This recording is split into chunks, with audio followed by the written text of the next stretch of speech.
ഹരേ രാമ രാമ രാമ ഹരേ ഹരേ. ഹരേ കൃഷ്ണ കൃഷ്ണ കൃഷ്ണ ഹരേ ഹരേ. ഹരേ രാമ രാമ രാമ ഹരേ ഹരേ. ഹരേ കൃഷ്ണ കൃഷ്ണ കൃഷ്ണ ഹരേ ഹരേ. ഹരേ രാമ രാമ രാമ ഹരേ ഹരേ. ഹരേ കൃഷ്ണ കൃഷ്ണ കൃഷ്ണ ഹരേ ഹരേ. ജന്മാദ്യസ്യ യതോന്വയാദിതരതശ്ചാർത്ഥേഷ്വഭിജ്ഞസ്വരാൾ തേനേ ബ്രഹ്മ ഹൃദായ ആദികവയേ മുഹ്യന്തി യൽ സൂരയഃ തേജോ വാരിമൃദാന്യഥാ വിനിമയോ യത്ര ത്രിസർഗോ മൃഷാ ധാമ്നാ സ്വേന സദാ നിരസ്തകുഹകം സത്യം പരം ധീമഹി. കസ്മൈ യേന വിഭാസിതോയമതുലോ ജ്ഞാനപ്രദീപഃ പുരാ തദ്രൂപേണ ച നാരദായ മുനയേ കൃഷ്ണായ തദ്രൂപിണാം യോഗീന്ദ്രായ തദാത്മനാഥ ഭഗവദ്രാതായ കാരുണ്യതഃ തച്ഛുദ്ധം വിമലം വിശോകമമൃതം സത്യം പരം ധീമഹി.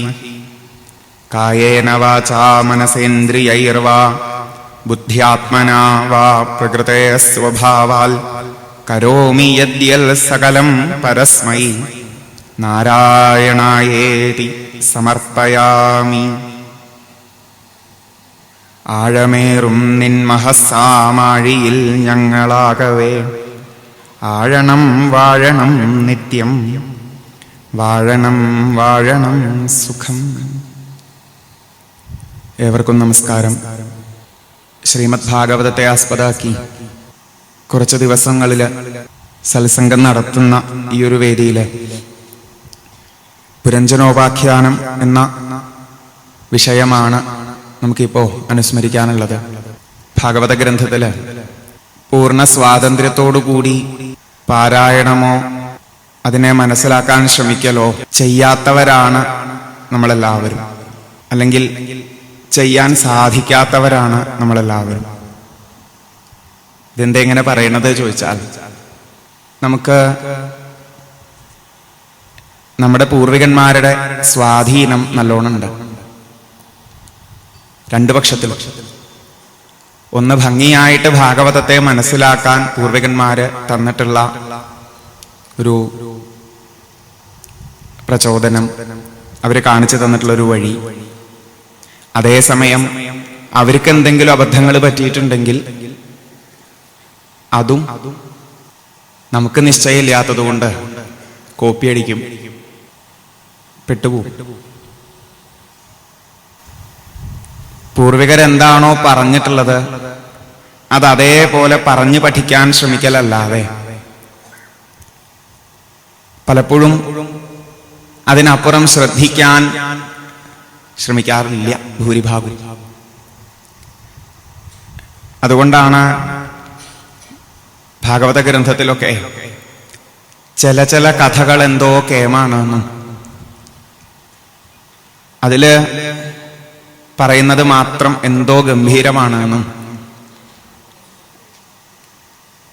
അത് കേട്ടാലേ പൂർണ്ണ ആവുള്ളൂ, അത് കേട്ടില്ലെങ്കിൽ ശരിയാവില്ല എന്നൊക്കെയുള്ള ചില ധാരണകൾ നമ്മുടെ ഉള്ളിൽ കിടക്കണം. അതുകൊണ്ട് സ്ഥിരം കേൾക്കാറുള്ള ഇതുപോലെയുള്ള ചില വിഷയങ്ങളാണ് ഉദ്ധവോപദേശം, ശ്രുതിഗീത, ഭരതരഹൂഗണ സംവാദം, പിന്നൊന്ന് ഈ പുരഞ്ജനോപാഖ്യാനം, ചതുശ്ലോകി ഭാഗവതം. അത് പിന്നെ ഒരു ഭാഗത്ത്. ഇതെന്താ വെച്ചാൽ കേട്ടാൽ മനസ്സിലാവാത്ത ഭാഷയിൽ എപ്പോഴും കേൾക്കുന്നത് കൊണ്ട് ഒരു കാലത്തും നമുക്ക് അതിൻ്റെ ഒരു വില വേണ്ടതുപോലെ കിട്ടണില്ല എന്ന് പറയണം. പക്ഷെ ഒരു കാര്യം മാത്രം നിശ്ചയമുണ്ട്, എന്തോ വലിയ സംഭവമാണ്. അങ്ങനെ പോണതാ അധികം. അതുകൊണ്ട് എന്തേ പറ്റണത് ചോദിച്ചാൽ, ഈ കേൾക്കണതൊക്കെ എൻ്റെ ജീവിതത്തിൽ ഓരോ നിമിഷവും സംഭവിച്ചുകൊണ്ടിരിക്കുന്നതിനെ ഭംഗിയായിട്ട് കാണിച്ചു തരണതാണ്. എത്രയായാലും അങ്ങോട്ട് കേറില്ല. ആ നിലയിലല്ല നമ്മളതിനെ കാണുന്നത്. അങ്ങനെ കാണാനൊട്ടും പറ്റുന്നില്ല. അല്ലെങ്കിൽ എത്രയോ കാലമായിട്ട് പുനഞ്ചനോപാഖ്യാനം കേൾക്കുന്ന ആൾക്കാരാ, അല്ലെങ്കിൽ എത്രയോ കാലമായിട്ട് ഇത്തരത്തിലുള്ള കാര്യങ്ങളെ ശ്രവിക്കുന്നവരാണ്. ഇപ്പോഴും വിഷമങ്ങൾ തീർന്നോ ചോദിച്ചാൽ തീർന്നിട്ടില്ല. വിഷമങ്ങൾ തീരാൻ വേണ്ടി വേണ്ടതൊക്കെയോ വേറെന്തൊക്കെയോ ചെയ്യുന്നുണ്ട്. ഭാഗവതം ഒരു ഭാഗത്ത് വേറെ കേൾക്കുന്നുണ്ട്. എന്നാൽ ഈ കേൾക്കുന്നത് തന്നെയാണ് വിഷമം തീരാനുള്ള വഴി എന്നുള്ളത് പലപ്പോഴും മനസ്സിലാവണില്ല. ശിവദം താപത്രയോ ഉന്മൂലനം എന്ന് ഇതിന്റെ പ്രാരംഭത്തിൽ പറഞ്ഞിട്ടുണ്ടെങ്കിൽ, ഇനി അതല്ല ഗംഭീരായിട്ടുള്ള ഉദ്ധവോപദേശമൊക്കെ അവസാനിപ്പിക്കുമ്പോഴും ഭവഭയം അപഹന്തും എന്നൊക്കെ പറഞ്ഞിട്ടുണ്ടെങ്കിൽ നമ്മൾ എന്ത് ചെയ്യണു? ഭാഗവതം കേൾക്കണത് എന്തിനാ? ഭവഭയം തീരാനാ. അതൊഴിവഴിക്കും. എന്നിട്ടോ എന്റെ പ്രശ്നങ്ങൾ തീരാൻ വേറെ കാര്യങ്ങൾ ചെയ്യുന്നുണ്ട് എന്ന് പറഞ്ഞാൽ, എൻ്റെ ശാരീരികമായിട്ടുള്ള ചില ബുദ്ധിമുട്ടുകള്, മാനസികമായിട്ടുള്ള ചില വിഷമങ്ങള് അതുകൊണ്ടുണ്ടാവണത്, എൻ്റെ ചുറ്റുപാടുകളിലെ ചില വ്യതിയാനങ്ങള്, ഇന്നത്തെ ഒരു രീതിയിൽ ചിന്തിച്ചാൽ പണമില്ലാത്തതിൻ്റെ പ്രശ്നം, ആരോഗ്യക്കുറവിൻ്റെ പ്രശ്നം, നല്ലൊരു ജോലി ഇല്ലാത്തതിൻ്റെ, കുടുംബത്തിൽ എന്തെങ്കിലും ചിലത് ആലോചിച്ചുകൊണ്ട് ഇതുകൊണ്ടൊക്കെ ഉണ്ടാവുന്ന ടെൻഷനുകളടക്കം എല്ലാം തീരാൻ ഇതിനെയല്ല ഉപയോഗിക്കുക. പകരം വേറെന്തെങ്കിലുമൊക്കെ ചെയ്യും. ഇതൊരു ഭാഗത്ത് കേട്ടെടുത്തു വയ്ക്കും. അതേ പതിവുള്ളൂ. അതല്ലാതെ ഒന്ന് ശ്രവിക്കാൻ, ഒന്ന് ശ്രദ്ധിക്കാൻ ഇത്തരത്തിലുള്ള വേദികളാണ് ഏറ്റവും അധികം നമുക്ക് അവസരം നൽകുന്നത്. അവിടെ ഈ പറഞ്ഞ പോലെ നമ്മുടെ ജീവിതത്തെ ഭംഗിയായിട്ട് കാണിച്ചു തരണ ശ്രീനാരദ മഹർഷി പ്രാചീന ബർഹിസിന് ഉപദേശിച്ചു കൊടുക്കുന്ന രീതിയിൽ നമുക്ക് കാണിച്ചു തന്നിട്ടുള്ള പുരഞ്ജനോപാഖ്യാനം ഒന്ന് അനുസ്മരിക്കാൻ ശ്രമിക്കാം. നമുക്കൊക്കെ ഇങ്ങനെയുള്ള ഗ്രന്ഥങ്ങൾ വായിച്ചാലും വായിച്ചില്ലെങ്കിലും ജീവിതത്തിൽ ഉത്തരം കിട്ടാത്ത കുറച്ച് ചോദ്യങ്ങളുണ്ട്. എപ്പോഴെങ്കിലും ഒരു 5 മിനിറ്റ് ഒരു ഭാഗത്ത് ഇരുന്ന് ഒന്ന് ആലോചിക്കാൻ ശ്രമിച്ചാൽ വരുന്നതാ. ആദ്യത്തെ ചോദ്യം, ഞാൻ എന്തുകൊണ്ട് ഇന്ന ദേശത്ത്, ഇന്ന കാലത്ത്, ഇന്ന കുടുംബത്തില്, ഇന്ന വേഷത്തില് വന്ന് പിറന്നു എന്നുള്ളതാണ്. ഇപ്പൊ ഒരു അഡ്രസ് ഉണ്ട് പറയാനേ. ഇടയ്ക്ക് എന്റെ ദേശം ഇഷ്ടാവാണ്ട തോന്നാറുണ്ട്. യോ, അവിടെയൊക്കെ ജനിക്കണവര് എന്ത് ഭാഗ്യമുള്ളവരാ, നാ അവിടെ പോയി ജനിക്കായിരുന്നില്ലേ? ആ കുടുംബത്തിൽ ജനിച്ചവന്റെ ഭാഗ്യം, നാ അവിടെ പോയി ജനിക്കായിരുന്നില്ലേ? അതില്ല. പിന്നെ ദേശത്ത് ഇന്ന കാലത്ത് വന്ന് പിറന്നു, അതും ഇന്ന കുടുംബത്തില്, ഇന്ന ജോലി ചെയ്യുന്ന,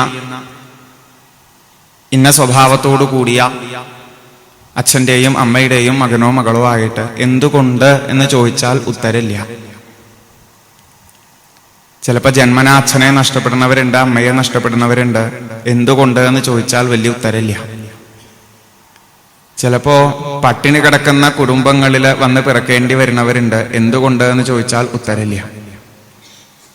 ജന്മനാ അച്ഛനെയും അമ്മയും നഷ്ടപ്പെട്ട് അനാഥാലയങ്ങളിൽ വളരുന്ന കുട്ടികളുണ്ട്. എന്തുകൊണ്ട് എന്ന് ചോദിച്ചാൽ ഉത്തരമില്ല. ജന്മനാ രോഗങ്ങളുണ്ട്. ജന്മനാ തന്നെ ചില വൈകല്യങ്ങൾ കാണാം. കണ്ണ് കാണാനില്ല, കാത് കേൾക്കാനില്ല, കയ്യും കാലും വർക്ക് ചെയ്യാത്തവരുണ്ട്, മിണ്ടാൻ സാധിക്കാത്തവരുണ്ട്. ചിലർക്ക് കാണുന്നു, ചിലർക്കില്ല. ഇനി അതിനും അപ്പുറത്തേക്കൊക്കെ ഇങ്ങനെ ശ്രദ്ധിച്ചു നോക്കിക്കഴിഞ്ഞാൽ ഓരോ മൈന്യൂട്ടായിട്ടുള്ള കാര്യത്തിലും ഉണ്ട്. ഇന്ന അച്ഛൻ്റെ അമ്മയുടെ 2ാമത്തെ മകനായിട്ട് അല്ലെങ്കിൽ 3ാമത്തെ മകളായിട്ടൊക്കെ ഞാൻ ജനിച്ചത് എന്താ, എന്റെ മുകളിൽ എന്താ ഇത്ര പേരുണ്ടായി, എന്റെ താഴെ എന്താ ഇത്ര പേരിങ്ങനെ വരാ. എല്ലാവരുടെയും ഇത്തരത്തിൽ നോക്കിക്കഴിഞ്ഞാൽ ഈ ഒരു തുടക്കം വ്യത്യസ്തമാണ്. ഇത് എല്ലാവർക്കും എപ്പോഴും ആലോചിക്കാൻ തോന്നില്ല. നേരെ മറിച്ച് മറ്റുള്ളവരിൽ നിന്ന് എന്തോ ഒരു വ്യത്യസ്തത എനിക്കുണ്ടല്ലോ എന്ന് തോന്നുമ്പോൾ അത് അധികവും കുറവായിരിക്കണം. കൂടുതലായാൽ ചിലപ്പോൾ അത്ര തോന്നിക്കൊള്ളണം എന്നില്ല. ആ കുറവ് എന്തുകൊണ്ട് വന്നു എന്നുള്ളത് ഉള്ളിലിങ്ങനെ നല്ലോണം പുകഞ്ഞു വരും. ഒരു വൈകല്യം ഉണ്ടായാൽ മതി. എനിക്ക് കാത് കേൾക്കാനില്ല, അല്ലെങ്കിൽ എനിക്ക് കണ്ണ് കാണാനില്ല എന്നുണ്ടെങ്കിൽ ചുറ്റുമുള്ളവർക്കൊക്കെ ആ കാഴ്ചയുടേതായ അല്ലെങ്കിൽ ശബ്ദത്തിൻ്റെതായ ഒരു ലോകമുണ്ട് എന്ന് എങ്ങനെയെങ്കിലുമൊക്കെ ഒന്ന് മനസ്സിലാക്കാനും സാധിച്ചാൽ തനിക്ക് കിട്ടാതെ പോയ ആ ഒരു അനുഭവത്തിനെ ഓർത്ത്, തനിക്കുള്ള ഈ ഒരു വൈകല്യത്തെ ഓർത്ത് എന്നും വിഷമമുണ്ടാവും, നല്ലോണം ഉണ്ടാവും. അതിപ്പോ ആരൊക്കെ എങ്ങനെയൊക്കെ ഏതൊക്കെ തരത്തിൽ മാറ്റാൻ ശ്രമിച്ചാലും അവിടെ കിടക്കും. ചികിത്സിച്ച് ഭേദമായില്ലെങ്കിൽ ആവാത്തവർ ധാരാളമുണ്ട്. ഇനി അമ്മ ഗർഭിണിയായിരുന്ന സമയത്ത് നേരെ ശ്രദ്ധിക്കാത്തതുകൊണ്ടാണ് എന്ന് പറഞ്ഞാലും ഈ ഒരാൾക്ക് ഉള്ളിലൊരു തോന്നലുണ്ട്, അമ്മ അങ്ങനെ ചെയ്തു എന്ന് പറഞ്ഞിട്ട് എൻ്റെ ലൈഫ് ഇങ്ങനെ ആയാൽ എന്താ ചെയ്യാ? അപ്പോ ഒരു ഉത്തരം ഒരു സാധാരണക്കാരൻ എന്ന നിലയ്ക്ക് നമുക്കില്ല. അതുമാത്രല്ല, ശ്രദ്ധിച്ചു നോക്കിക്കഴിഞ്ഞാൽ ജീവിതത്തിൽ ഓരോ നിമിഷവും ഓരോരുത്തരോട് കൂട്ടുകൂടുന്നതും ചിലപ്പോൾ വിട്ടുപിരിയുന്നതും ഒന്നും നമ്മുടെ ഒരു പ്ലാനിങ്ങിനനുസരിച്ചൊന്നും അല്ല പൂർണ്ണമായിട്ട്. ഇതൊക്കെ കുറച്ചെങ്കിലും ശ്രദ്ധിച്ചാൽ മനസ്സിലാവണതാ. കുറെ കഴിവുകളുള്ളവരാണെച്ചാലും ജന്മനാ നല്ല പാട്ട് പാടാൻ, ഇനി നല്ല രീതിയിൽ സംസാരിക്കാൻ, എന്ത് സാധനവും പെട്ടെന്ന് ഗ്രാസ്പ് ചെയ്യാൻ പാകത്തിന് ഒരു ബുദ്ധി, ഇങ്ങനെയൊക്കെ കിട്ടുമ്പോൾ ഇതെന്തുകൊണ്ട് എന്ന് ചോദിച്ചാൽ പൂർണ്ണമായിട്ടൊരു ഉത്തരം നമുക്കില്ല. ഇന്നിപ്പോൾ ശാസ്ത്രം പറയുന്നു എന്താ DNA ആണ്, അങ്ങനെയാണ് എന്നൊക്കെ പറയുമ്പോൾ അതിലെ വ്യതിയാനങ്ങൾക്കനുസരിച്ചാണ് എന്ന് പറയുമ്പോൾ ഇത് എവിടുന്ന് വന്നു, എങ്ങനെ തുടങ്ങി എന്നുള്ളതിന് നമുക്കൊരു കണക്ക് കിട്ടായകുണ്ട്. അതേപോലെയാണ് ഒരു ശരീരം എക്സ്പയർ ആവണതും. ആ ഡേറ്റ് ഇപ്പോഴും എവിടെയാ എങ്ങനെയാന്നുള്ളത് ആർക്കും നിശ്ചയില്ല. വയസ്സായാ മരിക്കും, ശരിയാ. വയസ്സായാ മരിക്കും എന്ന് പറഞ്ഞാൽ താടിയും മുടിയും നരച്ചാ മരിക്കുന്നല്ല. പിന്നെയോ ഈ ശരീരത്തിന് പോവാനുള്ള വയസ്സായാ പോകുന്ന ചർമ്മക്കോളൊക്കെ നോക്കി 1 തൊട്ട് 100 വരെ ഇങ്ങനെ എണ്ണി കാണാണ്ട് ഏതിലും പോയി എന്ന് വരാം.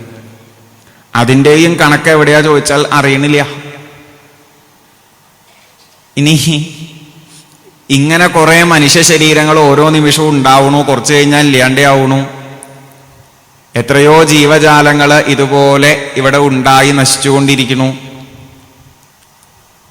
ഈ ജനനം മരണം, ഒരു ശരീരത്തിലൂടെ മറ്റൊരു ശരീരം ഉണ്ടാവുന്നത്, ഇനി പ്രകൃതിയിൽ നമ്മൾ കാണുന്ന മറ്റെന്തൊക്കെയോ തരത്തിലുള്ള നിയമങ്ങൾ, ഇതൊക്കെ എവിടുന്ന് വന്നു, എങ്ങനെ ഉണ്ടായി എന്നുള്ളത് മനുഷ്യൻ അന്വേഷിച്ചു വന്നിട്ടുണ്ട്. ആ അന്വേഷണമാണ് നമ്മുടെ മുന്നിൽ എത്തിച്ചേർന്നിട്ടുള്ള ഈ കുറേ ഗ്രന്ഥങ്ങളിലേക്ക്, അല്ലെങ്കിൽ ആ ഗ്രന്ഥങ്ങളുടെ രൂപമായിട്ട് നമ്മുടെ മുന്നിൽ കിട്ടുന്നത്.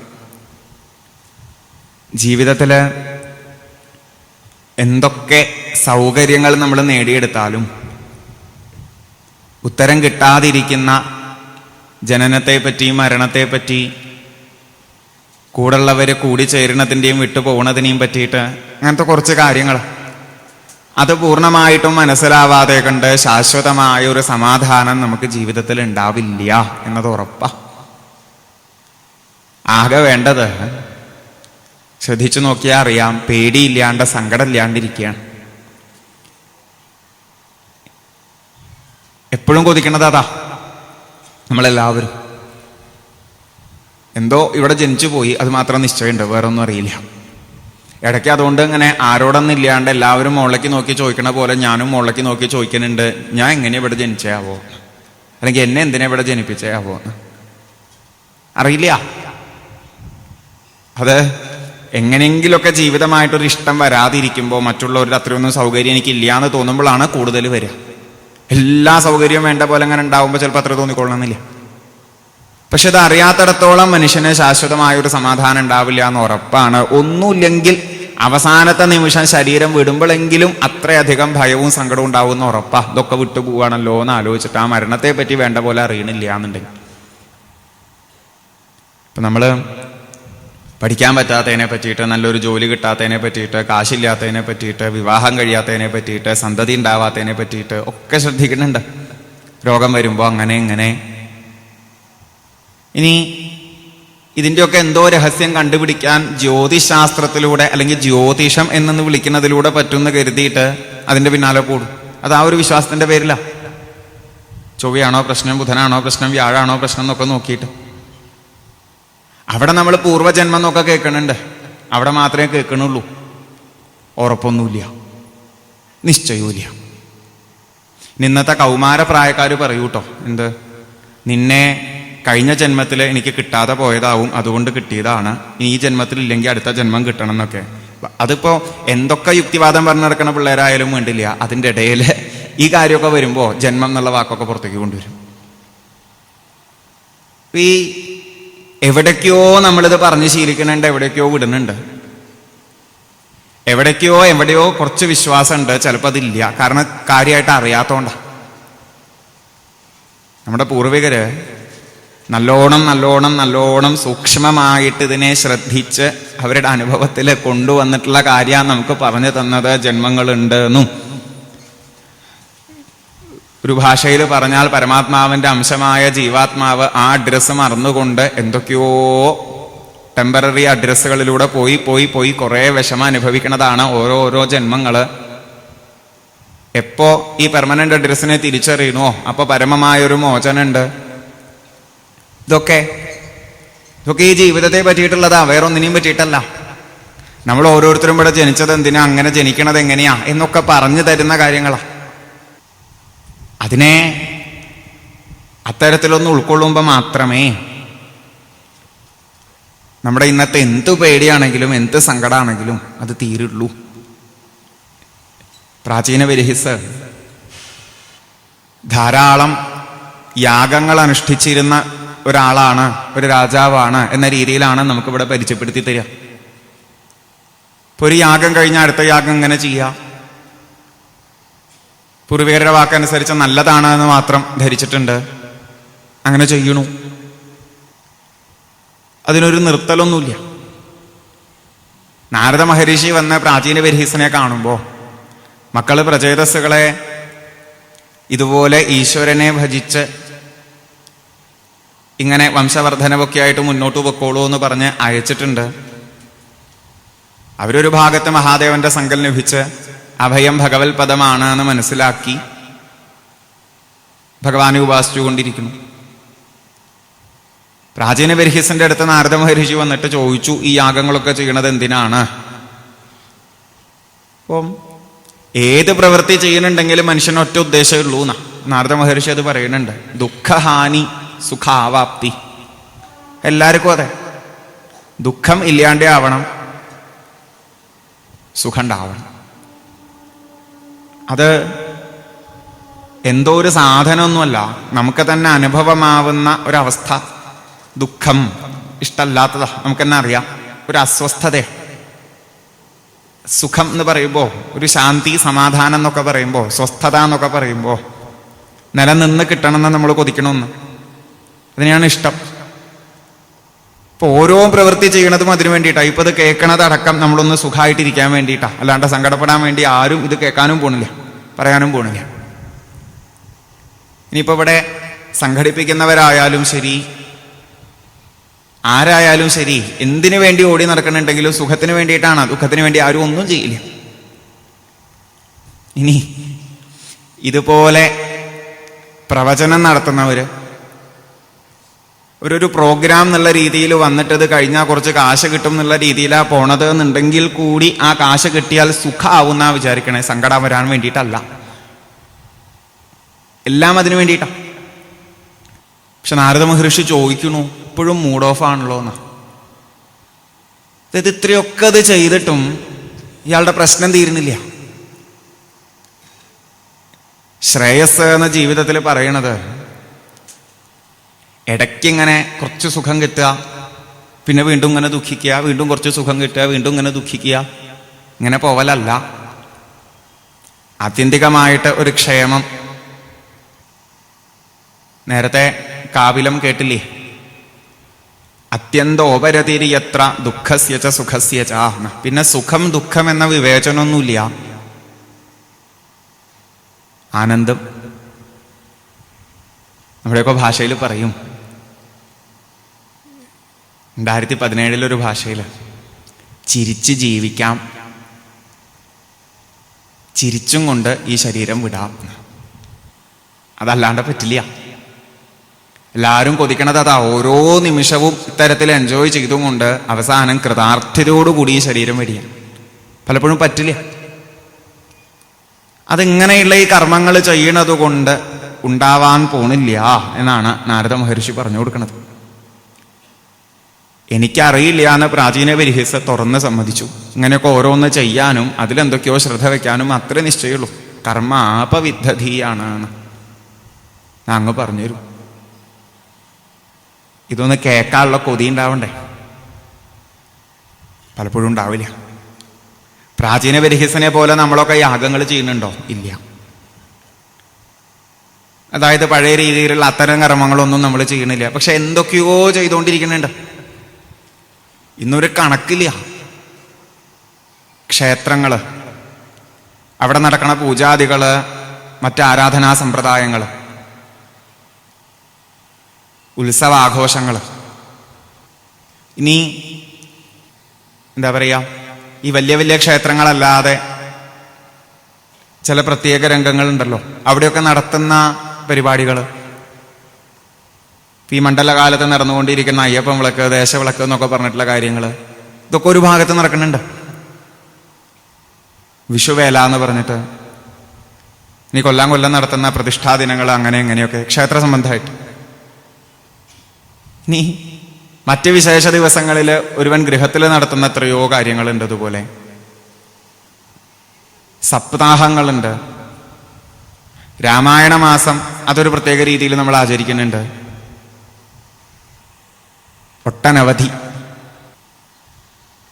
ഇങ്ങനൊരു സത്രടക്കം എത്രയോ. ഇതൊക്കെ ഓരോ കർമ്മങ്ങൾ തന്നെയാണ്. ഇപ്പോഴും ഭൂരിഭാഗം ആൾക്കാരുടെ ഉള്ളില് ഏറ്റവും അധികം ഉറച്ചിരിക്കുന്ന ഒരു ചിന്ത എന്താന്ന് ചോദിച്ചാൽ, ഞാൻ ഇത് കേട്ടാലേ ഈശ്വരൻ ഇഷ്ടാവും എന്നോട്, അതുകൊണ്ട് ഈശ്വരൻ എൻ്റെ കാര്യം നേരെയാക്കി തരും. എത്ര പേരങ്ങനെ ചിന്തിക്കണ്ടെന്നറിയും. ഭാഗവത ഗ്രന്ഥം ഒരു മുറ വായിക്കുമ്പോ, അല്ലെങ്കിൽ ഒരു അധ്യായം വായിക്കുമ്പോ ഇതേ പുരഞ്ജനോപാഖ്യാനാവും ചിലപ്പോൾ വായിക്കുന്നുണ്ടാവും. അത് വായിച്ചു കഴിയുമ്പോൾ അത് വായിക്കുന്ന ആളുടെ ഉള്ളില് ഇത് ശ്രീമദ് ഭാഗവത എന്നൊക്കെ പറഞ്ഞങ്ങോട്ട് സമർപ്പിക്കുന്ന സമയത്ത് ആചാര്യന്മാര് പറഞ്ഞു കേട്ടിട്ടുണ്ട്, വായിച്ചാൽ വളരെ കേമുള്ള അധ്യായം, അത് ഞാൻ വായിച്ചിട്ടുണ്ടേ, കൃഷ്ണ എന്നോട് ഒന്ന് കനിയണേ, എൻ്റെ കുട്ടിയുടെ വിവാഹം ഒന്ന് നടത്തി തരണേ, അത്രേ പ്രാർത്ഥിക്കാനുള്ളൂ, വേറെ ഒന്നുമില്ല.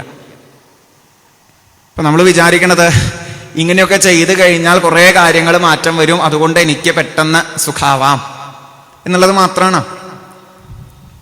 അതിനപ്പുറം ഇതിൽ നിന്ന് എന്തെങ്കിലും മനസ്സിലാക്കാനുണ്ട്, എൻ്റെ തന്നെ സംസ്കാരം ഒന്ന് മാറ്റിയെടുക്കേണ്ടതായിട്ടുണ്ട്, എൻ്റെ തന്നെ ഈ ജീവിതത്തെ പറ്റിയിട്ടുള്ള ഒരു കോൺസെപ്റ്റിനാണ് കുഴപ്പം എന്നൊക്കെ ഒന്ന് ചിന്തിച്ച് അത്തരത്തിലൊന്ന് മാറാൻ, അത്തരത്തിൽ ഇതിനൊന്ന് ശ്രദ്ധിക്കാൻ എത്ര പേർക്ക് തോന്നും? എളുപ്പമല്ല. പറഞ്ഞു കൊടുക്കാൻ പുറപ്പെട്ടാൽ നമുക്കറിയാം നമ്മൾ അബദ്ധമായിട്ട് പോവാം. അതുകൊണ്ട് ഭാഗവത ഗ്രന്ഥമൊക്കെ നോക്കിക്കോളൂ. തോന്നിയവരോടൊന്നും ചെന്നിട്ട് ആൾക്കാരൊന്നും പറയാറില്ല. നല്ല പാകതയുള്ള ആരുടെങ്കിലും അടുത്ത് ചെന്ന് അവർക്ക് വേണ്ട പോലെ പറഞ്ഞു കൊടുക്കാറുള്ളൂ. അല്ലാച്ചാൽ ഒറ്റ ഡയലോഗ് കൊണ്ട് പാകത വരുത്താവുന്ന ആൾക്കാരുണ്ടാവും അവരുടെ അടുത്ത. രഘുഗണനൊക്കെ 2 ഡയലോഗ് ഭരതന്റെ അടുത്തുനിന്ന് കേട്ടപ്പോഴേക്കും പിന്നെ ക്ലിയർ ആയിട്ട് അവിടെ നിൽക്കണുണ്ട്, അപ്പൊ പറഞ്ഞു കൊടുക്കാൻ പറ്റും. ഇപ്പത്തെ പ്രാചീന ബർഹീസനും അങ്ങനെയാ. നമ്മളെ പോലെയുള്ളവരെ മുന്നിൽ വന്ന് നാരദ മഹർഷിയല്ല ആര് വന്നാലും ശരി, ഇതൊന്നും കയറാൻ പോണില്ല. നമ്മളൊരു ലോകത്താ, വേറൊരു ലോകത്താ. നമ്മള് ചുറ്റുമുള്ളവർ ജീവിക്കണത് എങ്ങനെയാന്ന് നോക്കിയിട്ട് അതേപോലെ പഠിക്കണം. എന്തെങ്കിലും ഒരു ജോലി വാങ്ങണം, അത്യാവശ്യം കാശ് നേടണം, ധാരാളം സൗകര്യങ്ങൾ വേണം, അടിച്ചു പൊളിക്കണം. ഇത്രയേ ഉള്ളൂ. അതിനാരെ വേദനിപ്പിച്ചാലും വിരോധമില്ല, ഏത് വഴിയിലൂടെ പോയാലും വിരോധമില്ല. അവൻ പട്ടിണി കിടക്കണ്ടോ കിടന്നോട്ടെ, അവൻ കരയണുണ്ടോ കരഞ്ഞോട്ടെ, ഒന്നും പ്രശ്നമല്ല.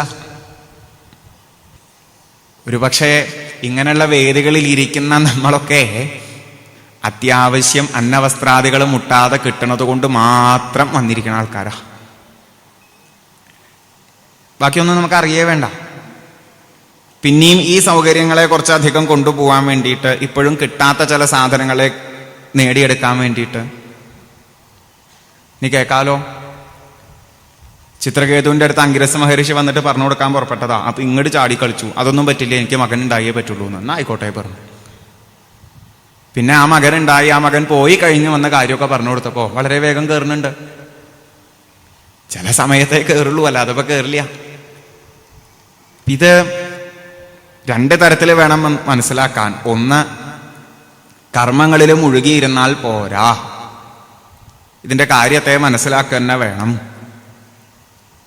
രണ്ട്, സകലരെയും അതുകൊണ്ട് ചീത്ത പറഞ്ഞ് നടന്നിട്ട് കാര്യമില്ല. അവനവനെ മനസ്സിലാക്കാൻ സാധിക്കുന്നുണ്ടെങ്കിൽ വലിയ ഭാഗ്യം എന്ന് ചിന്തിച്ചിട്ട് ആ വഴിക്ക് പോവുക. അവർക്കും അവരുടെ കർമ്മഫലം വഴി ഒരുക്കുമ്പോൾ ആ ഒരു സമയമാവും, ആ പാകത വരും. അപ്പൊ അവർക്കും കേൾക്കാൻ തോന്നും. ഇത് രണ്ടും നാരദ മഹർഷി ഈ കേൾക്കാനുള്ള പ്രാചീന ബർഹിസിന്റെ ആഗ്രഹത്തെ ഒന്നുകൂടി ഉറപ്പിക്കാൻ വേണ്ടിയിട്ടാണ് ഒരു രംഗം കൂടി കാണിച്ചു കൊടുത്തത്. ഇദ്ദേഹം യാഗത്തിൽ എത്രയോ മൃഗങ്ങളെ ഉപദ്രവിച്ചിരിക്കണു. ആ മൃഗങ്ങളൊക്കെ ഇങ്ങനെ റെഡി ആയിട്ട് നിൽക്കുക അത്രേ. ഇദ്ദേഹം ഈ ശരീരം ഇങ്ങോട്ട് വിട്ടു കഴിഞ്ഞാൽ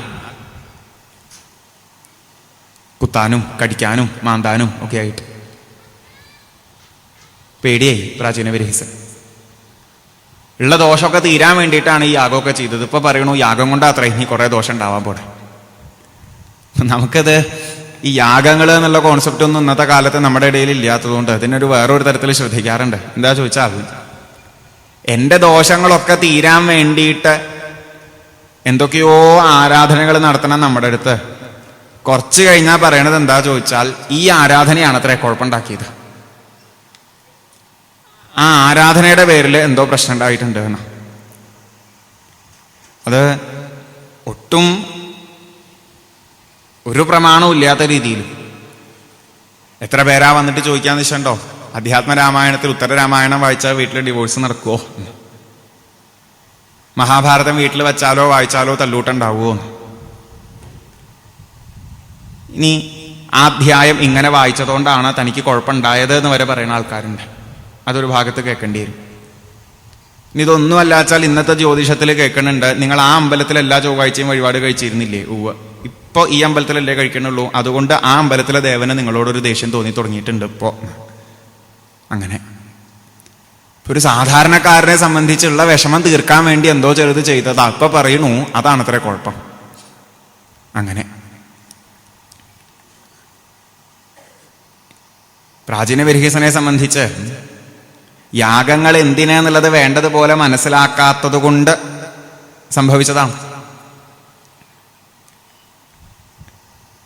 പശുബുദ്ധിയെയാണ് വേണ്ടതുപോലെ ഇല്ലാതെ കണ്ടാക്കേണ്ടത് എന്ന് മനസ്സിലാക്കാത്തത് കൊണ്ട്. നമ്മളും പലപ്പോഴും ഇത്തരത്തിലുള്ളതെല്ലാം നടത്തിക്കൊണ്ടു പോകുമ്പോൾ സാധാരണ ചില പ്രവൃത്തികളെ പോലെ ആവണമെന്നല്ലാണ്ട് ഇതിന്റെ താല്പര്യം മനസ്സിലാവണില്ല. അപ്പൊ ഈ പ്രവൃത്തികൾ പോലും നമുക്ക് പലവിധ പ്രശ്നങ്ങളും ഉണ്ടാക്കി തീർക്കുന്നുണ്ട്.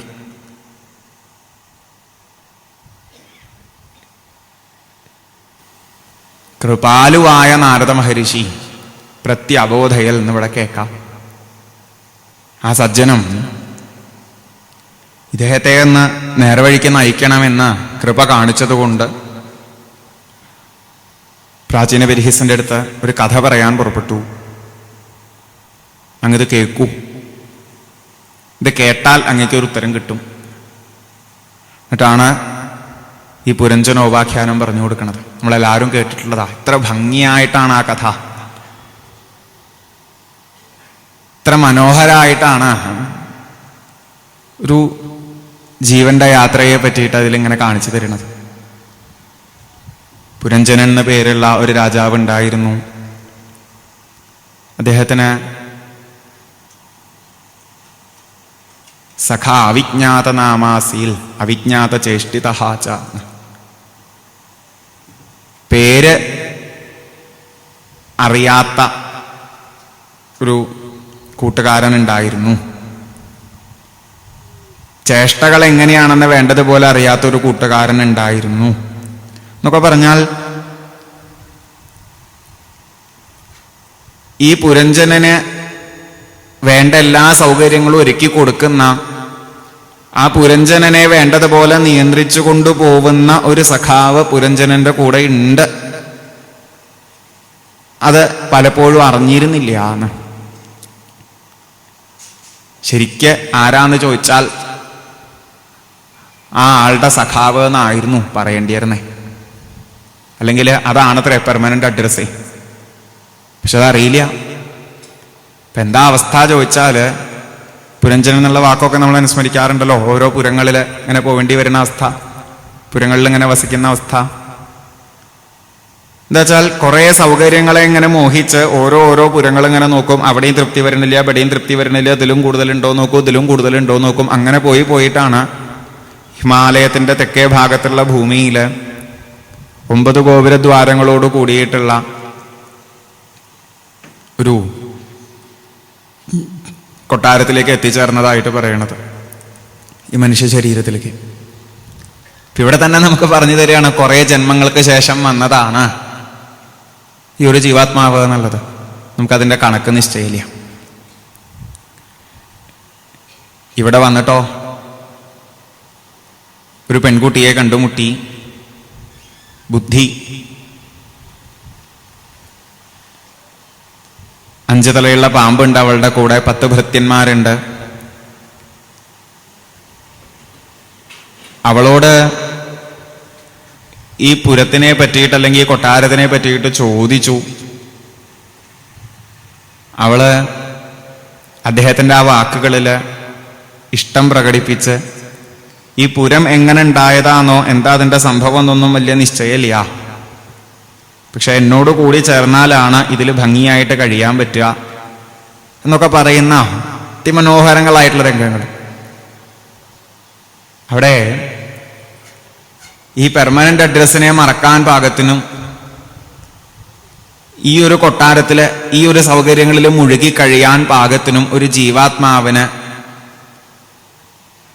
ഉണ്ടാവുന്ന ഒരു പ്രേരണ, അല്ലെങ്കിൽ അത്തരത്തിൽ ജീവാത്മാവ് ആ ബുദ്ധിയോട് ഇങ്ങനെ ചേർന്ന് പോകുന്ന ഒരവസ്ഥ, അങ്ങോട്ടൊന്ന് ആകർഷിക്കാൻ ശ്രമിച്ചാൽ ഇങ്ങോട്ട് ഗംഭീരമായിട്ട് ആകർഷിച്ച് അതിൽ പെടുത്തി പോകുന്ന ഒരവസ്ഥ അവിടെ ഭംഗിയായിട്ട് കാണിച്ചു തരും.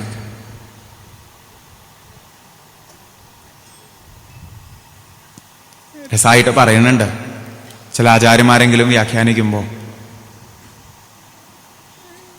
ആധ്യാത്മിക ചിന്തകർക്കോ അല്ലെങ്കിൽ കുറച്ച് സാത്വിക ബുദ്ധി വളർന്നവർക്കോ, അതല്ലാച്ചാൽ പക്ഷിമൃഗാദികൾക്കോ കിട്ടാത്ത ഒരു സുഖമാണ് അത്രേ ഈ മനുഷ്യ ശരീരത്തിൽ ഇത്തരത്തിൽ വന്നിരുന്നാൽ കിട്ടുക. കാരണം എന്താ വെച്ചാൽ പക്ഷിമൃഗാദികളിൽ ഇരിക്കുമ്പോൾ എന്തിനൊരു പോരായ്മയാ തോന്നുക. ആ പോരായ്മകളൊക്കെ നികത്താൻ പാകത്തിന് കുറേ സൗകര്യങ്ങളാണ് ഇവിടെ കിട്ടുന്നത്. നേരെ മറിച്ച് കുറച്ച് സാത്വിക ബുദ്ധി വളർന്നാണിച്ചാൽ സൗകര്യത്തിലല്ല കാര്യം എന്ന് ശ്രദ്ധിക്കുമ്പോൾ അപ്പോൾ ഇത്തരത്തിലുള്ള സൗകര്യങ്ങളെ വിട്ടും കൊണ്ടാണ് ചിന്തിക്കുക. അപ്പൊ അത്തരത്തിലുള്ള 2 കൂട്ടർക്കും അല്ലാതെ ഏറ്റവും സുഖിക്കാൻ പറ്റുന്ന ഒരു സാധനമാണ് എന്ന് പറഞ്ഞിട്ടാണ് അത്രേ പിടിച്ചു വലിക്കണത്. ഉള്ളിക്ക് കയറുന്നു. പിന്നെ അവളോട് കൂടിയിട്ടുള്ള അവിടുത്തെ ഒരു ലൈഫാ. 5 തലയുള്ള പാമ്പ് ഇവരുറങ്ങിയാലും കൊട്ടാരത്തെ ഭംഗിയായിട്ട് ശ്രദ്ധിക്കുന്ന ഒരു സെക്യൂരിറ്റി പോലെയാണ് എന്ന് പറഞ്ഞു. 10 ഭൃത്യന്മാര് എല്ലാവിധ സഹായങ്ങളും ചെയ്തു തരുന്നവരാണ്. 9 ഗോപുരദ്വാരങ്ങളിലൂടെയും ചുറ്റുമുള്ള പലവിധ രാജ്യങ്ങളിലേക്ക് ചെല്ലാം, സുഖിക്കാം. ഈ പുരഞ്ജനി എന്ന് സ്വയം വിശേഷിപ്പിച്ചവളോടുകൂടി ആ പുരത്തില് ഏറ്റവും സുഖമായിട്ട് കഴിയാം. പുരഞ്ജനയുടെ ലൈഫ് പിന്നെ കാണിച്ചു വരുന്നുണ്ട്. ഇത്ര രസമായിട്ടല്ലേ?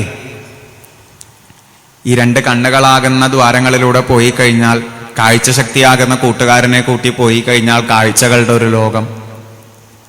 കേൾവിശക്തിയാകുന്ന കൂട്ടുകാരനെ കൂട്ടി 2 കാതുകളിലൂടെ പോയാൽ കുറെ ശബ്ദങ്ങളുടെ ലോകം. ഒരേ ദ്വാരത്തിലൂടെ 2 കാര്യം നടക്കുന്നുണ്ട്. ഒന്ന്, ധാരാളം രുചികൾ അനുഭവിക്കാൻ, രസങ്ങൾ അനുഭവിക്കാൻ, അതേസമയം കുറെ സംസാരത്തിൻ്റെത്. കൈകാലുകളെ പറ്റി അവിടെ പറയുന്നുണ്ട്, ദ്വാരങ്ങളല്ലാതെ ഉള്ള ചിലതെന്ന്. അപ്പൊ ഈ പുരഞ്ജനൻ തനിക്ക് തോന്നണ പോലെ ഇടയ്ക്ക് ഒരു കൂട്ടുകാരനെ വിളിക്കണു, ഒരു സ്ഥലത്തേക്ക് പോണു, ഇടയ്ക്ക് വേറെ കൂട്ടുകാരനെ വിളിക്കണു, വേറെ സ്ഥലത്തേക്ക് പോണു, ഇടയ്ക്ക് ഇതൊന്നും വേണ്ടാന്ന് വെക്കണു. ആ പുരഞ്ജനിയോട് കൂടി ആ കൊട്ടാരത്തിൽ അന്തപുരത്തില് ഹരിശം പ്രസാദം ശോകം വായാതി ജായാത്മജോദ്ഭവം പറയുന്നുണ്ട്. ഇടയ്ക്ക് ഹരിശം, ഇടയ്ക്ക് ശോകം, ഇടയ്ക്ക് മോഹം, പ്രസാദം. അപ്പൊ ഇടയ്ക്ക് ഇതൊക്കെ ഒന്ന് മാറ്റി വെച്ചിട്ട് ആ മനസ്സിലെ സങ്കല്പങ്ങൾക്കനുസരിച്ച് ഒരു പ്രസാദമായിരിക്കണ അവസ്ഥയോ, എന്തെങ്കിലും ചിലത് നേടിയെടുക്കേണ്ടതിൻ്റെ ഒരു ആവേശം, അത് കിട്ടുന്നതിൻ്റെ ഒരു ചെറിയ സുഖം, ഇനി അതല്ലെങ്കിൽ അത് തീരെ കിട്ടാത്തതിൻ്റെ ഒരു വിഷമം, ആലസ്യം, ഇന്നൊക്കെയുള്ള അനുഭവങ്ങളിലൂടെ പോകും. അപ്പൊ നമ്മളൊക്കെ ഈ ഒരു നിമിഷം പോലും വാസ്തവം കണ്ണ് തുറന്ന് കണ്ടുകൊണ്ടിരിക്കുന്നു, ശബ്ദങ്ങളുടെ ഒരു ലോകം കേട്ടുകൊണ്ടിരിക്കുന്നു. ഇതിനെയൊക്കെ ചേർത്തിട്ടാ പറയണേ. ഇപ്പൊ ഞാൻ അവനെ കണ്ടു അല്ലെങ്കിൽ ഈ ശബ്ദം കേട്ടു, ആ ശബ്ദം കേട്ടു എന്നൊക്കെ ഓരോ നിമിഷം പറയുമ്പോഴും ജീവിതത്തിൽ ആകെ മൊത്തം നമ്മൾ ഈ സിസ്റ്റത്തിന്റെ ഉള്ളിൽ ഇരുന്ന് എന്തെങ്കിലുമൊക്കെ കാണുകയാണ്, എന്തെങ്കിലുമൊക്കെ കേൾക്കുകയാണ്, എന്തെങ്കിലുമൊക്കെ രുചിക്കുകയാണ്. ഇത് മാത്രമേ സംഭവിക്കുന്നുള്ളൂ. കണ്ടവർക്ക് ചില പേര് കൊടുത്തതുകൊണ്ട് നാളെ കാണുമ്പോൾ ആ പേരിൽ പറയുന്നുണ്ട്. കേട്ടതിന് ചില പേര് കൊടുത്തത് കൊണ്ട് നാളെ കേൾക്കുമ്പോൾ ആ പേര് കൊടുക്കുന്നുണ്ട്. ഇപ്പൊ ഇവിടെ ജീവിക്കണത് 50 കൊല്ലമായി പറഞ്ഞ ഈ 50 കൊല്ലം എന്താ ചെയ്തേ? എന്തോ കണ്ടു, എന്തോ കേട്ടു, എന്തോ മിണ്ടി, എന്തോ രുചിച്ചു, വേറൊന്നുമില്ല. ഈ പ്രപഞ്ചം തന്നെയാ. ബുദ്ധി പറയണ പോലെ പെട്ടുപോയി പുരഞ്ജനൻ. ശരിയാണ്. ഒരു സ്വാതന്ത്ര്യവും ഇല്ലാണ്ടേ ഓരോന്ന് കേൾക്കുമ്പോഴും കാണുമ്പോഴും അതേസമയം ചിലത് കേൾക്കാനും കാണാനും എന്താണോ ഉള്ളിൽ തോന്നുന്നത് അതിനെ ഒന്ന് ശരിയാണോ എന്ന് പോലും ചിന്തിക്കാൻ ശ്രമിക്കാതെ അപ്പോഴേക്കും അതിൽ കീഴടങ്ങി കിടക്കുന്ന ഒരു ഭാവമാണ് നമുക്കൊക്കെ. ഇപ്പൊ ഇത് കേട്ടുകൊണ്ടിരിക്കുന്ന സമയത്ത് പോലും കേൾക്കണ്ട എന്നുള്ളിൽ പ്രേരണ വന്നാൽ എന്തുകൊണ്ട് എന്ന് അങ്ങോട്ട് ചോദിക്കാനുള്ള ഫ്രീഡം പോലും നമുക്കില്ലാത്രേ. അതാണ് അവസ്ഥ. ഇയാള് പറയണ കേട്ടില്ലേ, ഒരു വകയ്ക്ക് കൊള്ളില്ല കേട്ടോ എന്നുള്ളിൽ അങ്ങോട്ട് തോന്നിയാൽ കഴിഞ്ഞു. അതിനപ്പുറം പറയാൻ നമുക്ക് നിശ്ചയില്ല. നമ്മളോട് തന്നെ അത്രയ്ക്ക് അസ്വാതന്ത്ര്യത്തിലാണ് എത്രയോ പേര്. സ്വപ്നം കാണാൻ പോണതിനെ പറ്റിയിട്ടൊക്കെ എന്ത് ഭംഗിയായിട്ടാ കഥയിൽ പറയണത് എന്ന്. പുരഞ്ജനിയോട് പറയാതെ തേരിലേറി പോകുന്ന ഒന്ന്, പഞ്ചേന്ദ്രിയങ്ങളിലൂടെ പഞ്ചവിഷയങ്ങൾ തന്നെ അനുഭവിക്കുന്ന ഒരു ഭാവമാണ്. അതും നമുക്കൊക്കെ ഇപ്പൊ ഈ പുരഞ്ജനോപാഖ്യാനം വായിച്ചാലും വായിച്ചില്ലെങ്കിലും ജീവിതത്തിൽ ഒന്ന് ശ്രദ്ധിച്ച് നോക്കിയാൽ തന്നെ ഈ സ്വപ്നം കാണുന്നതൊക്കെ ഒരു അത്ഭുതമല്ലേ എന്ന് ചിന്തിക്കാം. ഇങ്ങനെ ഉണർന്നിരിക്കണത്, സ്വപ്നം കാണുന്നതും ഉറങ്ങണതും ഒക്കെ ഒരു അത്ഭുതമാണ്. ഇത് സുഖ. ഒരൊറ്റ ആളറിയില്ല നമ്മൾ സ്വപ്നം കാണുന്നത്. ഇരിക്കണത് ഇവിടെ അണച്ചാലും വേറെ എങ്ങടെങ്കിലുമൊക്കെ പോവാം, വളരെ എളുപ്പം. ആ സ്വപ്നത്തിലും അനുഭവങ്ങൾ, ചിരിക്കണു, കരയണു,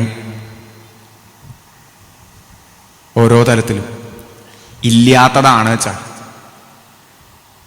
യാഥാർത്ഥ്യത്തെ ഒന്ന് മറക്കുന്ന രീതിയിൽ പോകുന്നതായിട്ടാണ് പുരഞ്ജനിയോട് പറയാതെ പോണതൊക്കെ ഇവിടെ കാണിച്ചു തരിക. ക്ഷീണിക്കും എന്ന് പറയുന്നു. ചിലപ്പോൾ ഭയങ്കരങ്ങളായിട്ടുള്ള സ്വപ്നങ്ങളാവും കാണുക. പേടിയൊക്കെ വരും. എവിടുന്നാ അതൊക്കെ കാണാൻ തുടങ്ങിയതെന്ന് തന്നെ ചോദിച്ചാൽ നിശ്ചയമില്ലാത്ത രീതിയിൽ എന്തൊക്കെയോ സാധനങ്ങളെ കാണും, ഏതൊക്കെയോ തരത്തിലൂടെ പോവും. കുറച്ച് കഴിഞ്ഞാൽ നിർത്തിപ്പോരും ക്ഷീണിച്ചിട്ട്.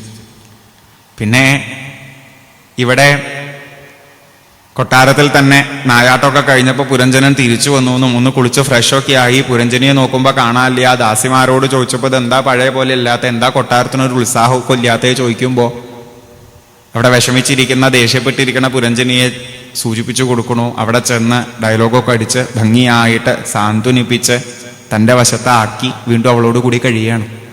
അതും നല്ല രീതിയിൽ വർണ്ണിച്ചിരിക്കുന്നു. കാരണം ഒരു സ്വപ്നം കഴിഞ്ഞാൽ ഒന്ന് ഉണർന്നു വരുന്നതിൻ്റെ ഒരു ഗ്യാപ്പ് ഉണ്ടല്ലോ. ആ ക്ഷീണമൊക്കെ മാറിയിട്ട് ഒരു ഉത്സാഹം ആവണതിനെ. ഇനിയിപ്പോൾ എന്താ ചെയ്യേണ്ടത് എന്നൊക്കെ വീണ്ടും ഒന്ന് മനസ്സിലാക്കി വരുന്നതിനെ, ഞാനിപ്പോൾ എവിടെയായിരുന്നു, ഞാൻ എവിടെ ഇരുന്നപ്പോഴാണ് സ്വപ്നം കണ്ടത്, ഇനി ഞാൻ എന്താ ചെയ്യേണ്ടത് എന്നൊക്കെ തിരിച്ച് മനസ്സിലാക്കുന്ന ആ ഒരു ഘട്ടം അതും ഭംഗിയായിട്ട് കാണിച്ചു തരുന്നുണ്ട്. ഇത്തരത്തില് ഇടയ്ക്കിടയ്ക്ക് പോവാറുണ്ട്, ഇടയ്ക്കിടയ്ക്ക് വരാറുണ്ട് എന്നായി.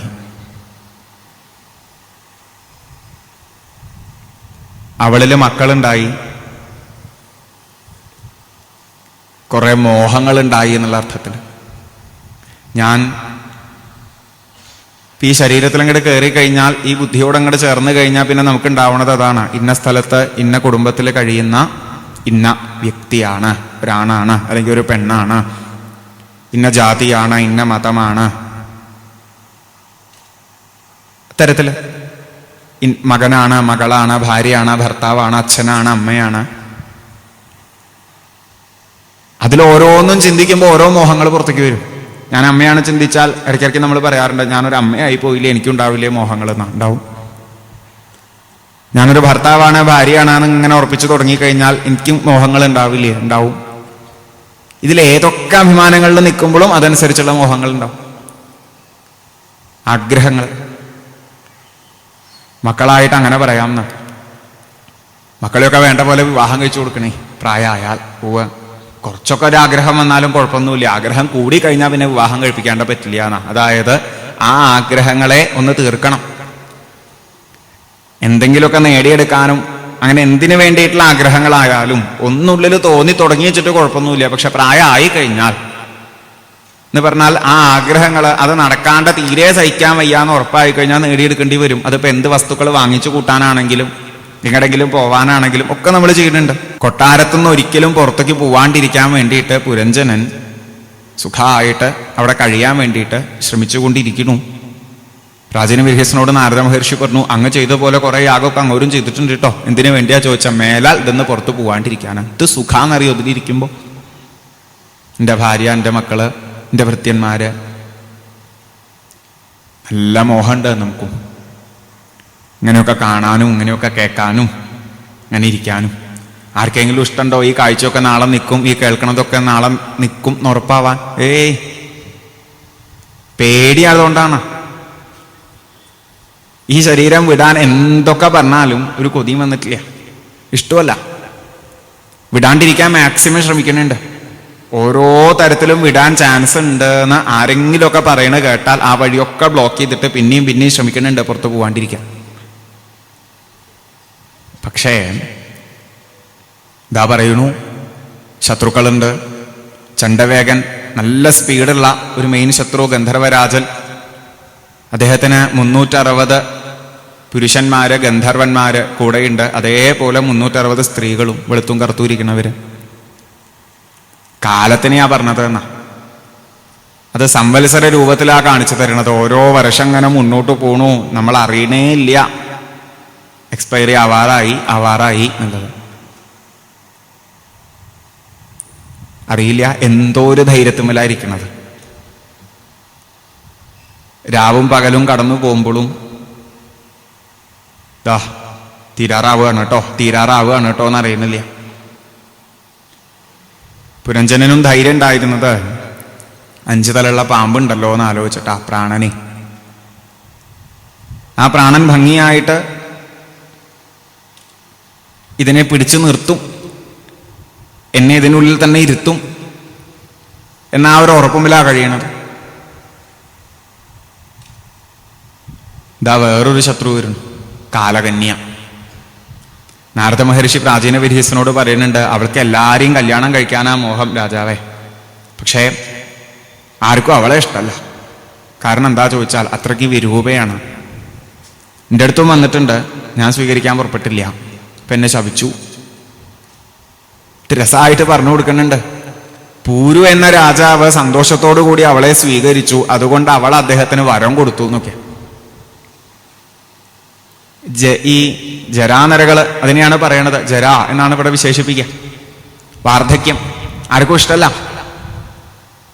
പക്ഷെ പൂരു തൻ്റെ അച്ഛനായിട്ടുള്ള യയാതിയിൽ നിന്ന് സന്തോഷത്തോടു കൂടി ആ വാർദ്ധക്യത്തെ സ്വീകരിച്ചപ്പോ കുറച്ചു കാലം യൗവനം അനുഭവിച്ച് കഴിയുന്ന യയാതി തിരിച്ചറിവ് ഉണ്ടായിട്ട് ആ പൂരുവിന് എല്ലാ രാജ്യവും നൽകണതായിട്ട് അവിടെ വിശേഷിപ്പിക്കുന്നുണ്ട്. അപ്പൊ നാരദ മഹർഷി കുറച്ച് രസമായിട്ട് പറയാണ്, ഈ വാർദ്ധക്യത്തെ സ്വീകരിച്ചത് കൊണ്ട്, ജരയെ സ്വീകരിച്ചത് കൊണ്ട് പൂരുവിന് കിട്ടിയതാണ് അത്രേ ഈ സ്വത്ത് മുഴുവൻ. അവസാനം തിരിച്ച് യൗവനവും കിട്ടിയല്ലോ. സാധാരണ ആരും ഇഷ്ടപ്പെടാത്തതും സന്തോഷത്തോടു കൂടി സ്വീകരിക്കണവർക്ക് കുറച്ച് വലിയ സുഖമൊക്കെ കൊടുക്കണവളുമാണ് അത്. ആ നിലയ്ക്കൊന്ന് വിശേഷിപ്പിച്ചു. അവള് യവനന്മാരുടെ രാജാവായ ഭയന്റെ അടുത്ത് ചെന്നു. അവൻ പറഞ്ഞു, ഞാനല്ല നിന്നെ വിവാഹം കഴിക്കുന്ന ആളെ, പറ്റിയ ആള് വേറെണ്ട, ഞാൻ കണ്ടുവച്ചിട്ടുണ്ട്. എൻ്റെ സഹോദരൻ പ്രജ്വാരനെയും നീ സഹോദരനായിട്ട് കാണണം എന്നൊക്കെ പറയും. ആദിവ്യാധികളാകുന്ന സൈന്യത്തിന്റെ നാഥനായിട്ട് മൃത്യു ദാ ഇവിടെ നമുക്ക് കാണിച്ചു തന്നു. പ്രജ്വാരൻ എന്ന് പറയുന്നത് അവസാനം വരുന്ന ആ വലിയ ജ്വരത്തെ പറ്റിയിട്ടാണ്. ഇവരോടൊക്കെ കൂടി ചേർന്ന് കാലകന്യ ആക്രമിക്കാൻ വന്നിട്ടുണ്ട്. പിന്നെ കാണിച്ചു തരുന്ന സീൻ, പുരഞ്ജനന്റെ കൊട്ടാരത്തിലേക്ക് അവള് കയറി. വേണ്ട വിചാരിച്ചിരിക്കുന്ന പുരഞ്ജനനെ തന്നെ അവള് ബാധിച്ചു. ഇപ്പൊ വിഷമത്തോടു കൂടി കഴിയുന്ന പുരഞ്ജനന. പുരഞ്ജനിക്ക് കുറേശ്ശെ പിണക്കും. ഗത സൗഹൃദാം ജായാം. മക്കളൊക്കെ വേണ്ട പോലെ പറഞ്ഞാൽ കേൾക്കാത്ത ഭാവത്തില്, ശത്രുക്കൾ ചുറ്റും വളഞ്ഞിരിക്കണമെന്ന് മനസ്സിലാവുന്ന രീതിയിൽ ഇഷ്ടമല്ലാത്ത കാലകന്യയോട് കൂടിയിട്ട് ഇഷ്ടപ്പെട്ട പുരഞ്ജനി എന്ന തൻ്റെ പത്നിയെ വിട്ടും കൊണ്ട് കഴിയേണ്ടി വരുന്ന ഒരവസ്ഥ. ഒരു ഘട്ടെത്തിയാൽ മനുഷ്യന് വരുന്ന വാർദ്ധക്യത്തെ പറ്റിയിട്ടാ പറയണത്. എങ്ങനെയാ? കണ്ണും കാതൊന്നും വേണ്ട പോലെ പിന്നെ വർക്ക് ചെയ്യില്ല. മോഹമൊക്കെ നല്ലോണം ഉണ്ടേനു, ഒക്കെ ഓരോന്ന് ബ്ലോക്കായി തുടങ്ങുന്നു ഇവിടെ പറയുന്നുണ്ട് ശത്രുക്കൾ വന്നിട്ട്.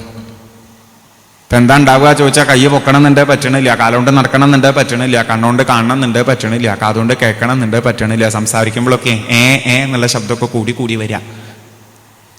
ഭക്ഷണം എത്ര കഴിച്ചാലും സ്വാദില്ല നല്ല രീതിയിൽ മറ്റുള്ളവരെ കുറ്റപ്പെടുത്താൻ തോന്നുക, ക്ഷീണിക്കാൻ തുടങ്ങും.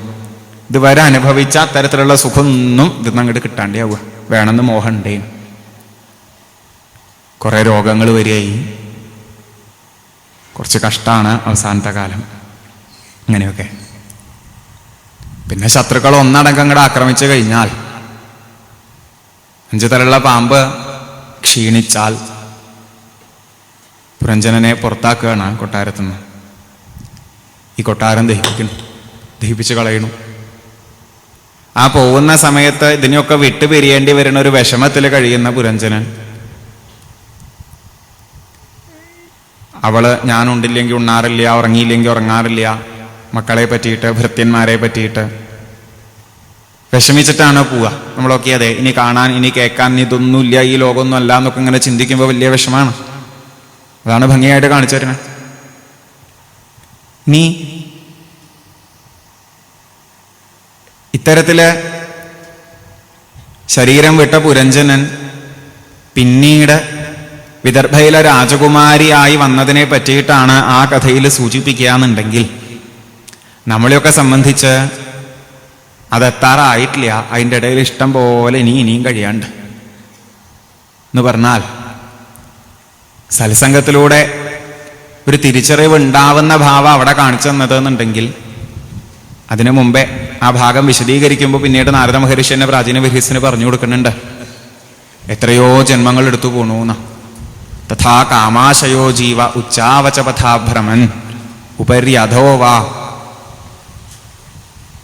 യാതിദിഷ്ടം പ്രിയാപ്രിയം എന്നുള്ള രീതിയിൽ, മധ്യേ വാ യാതിദിഷ്ടം പ്രിയാപ്രിയം. ഓരോരോ ജന്മങ്ങൾ ഇങ്ങനെ എടുക്കേണ്ടി വരിക. തീരാത്ത ആഗ്രഹങ്ങൾക്കനുസരിച്ച് പിന്നെയും. ഇവിടെ നമുക്ക് മനസ്സിലാവണ ഒരു കാര്യമുണ്ട്. എൻ്റെ ഇന്നത്തെ ലൈഫ്, എൻ്റെ ഇപ്പോഴത്തെ ക്യാരക്ടർ, എനിക്ക് ചിലതിനോടുള്ള മോഹം, ചിലതിനോടുള്ള ഇഷ്ടമില്ലായ്മ, ഇതെല്ലാം എൻ്റെ ചില പൂർവജന്മ സംസ്കാരത്തിൻ്റെ അനന്തരഫലമാണ്. നോക്കിയാൽ അറിയാം, എല്ലാവരും വ്യത്യസ്ത ക്യാരക്ടറുകളാണ്. ഒരു സാരിയും കണ്ടാൽ ഒരാൾക്ക് തോന്നേണ്ടതല്ല മറ്റൊരാൾക്ക് തോന്നുക. അങ്ങനെയുള്ള വൃത്തിയിലെ വ്യത്യാസങ്ങൾ വരാൻ കാരണം ഓരോരുത്തരുടെയും വാസനയിലെ വ്യത്യാസം തന്നെയാണ്. ഓരോ നിമിഷവും ഇന്ന കാര്യങ്ങൾ കാണാനും കേൾക്കാനും ഇന്നത് അനുഭവിക്കാനും നമ്മുടെയൊക്കെ ഉള്ളിൽ വ്യത്യസ്തങ്ങളായിട്ടാണ് ഈ പ്രേരണകൾ അല്ലെങ്കിൽ ഈ തോന്നലുകൾ വരുന്നത്. ഓരോരുത്തരും കാണുന്ന സ്വപ്നങ്ങൾ വ്യത്യാസമാണ്. ചിലത് കിട്ടിയവർക്ക് ജീവിതത്തിൽ സുഖ, വേറെ ചിലർക്ക് അത് ഉണ്ടായിട്ടും വേറെന്തൊക്കെയോ ഇല്ല എന്നുള്ളത് തന്നെ വിഷമം. ചിലർക്ക് സന്തതികൾ ഇല്ലാത്തതുകൊണ്ട് ഒരു വിഷമവുമില്ല, വേറെ ചിലർക്ക് അതുണ്ട്. നോക്കിയാൽ അറിയാം, എത്രയോ ആഗ്രഹങ്ങൾ അത് പൂർത്തീകരിക്കപ്പെട്ടിരിക്കുന്നു. അതിൽ നിന്നും ബാക്കിയുള്ളത് എന്തൊക്കെയോ ഈ ജന്മത്തില് നേരത്തെ ചെയ്തു വെച്ചതിന്റെ ഫലം ഇവിടെ അനുഭവിക്കേണ്ടി വരിക. പ്രാചീനഭരീസ് എടുത്ത് ചോദിക്കുന്നുണ്ട്, ഇതൊക്കെ ഉണ്ടാവുമോ മഹർഷേ, ഇങ്ങനെയൊക്കെ സംഭവിക്കുമോ? അവസാനം ചോദിക്കുന്നുണ്ട്. ആചാര്യന്മാര് പറയണു, ശാസ്ത്രത്തിലൊക്കെ കാണാനുണ്ട്.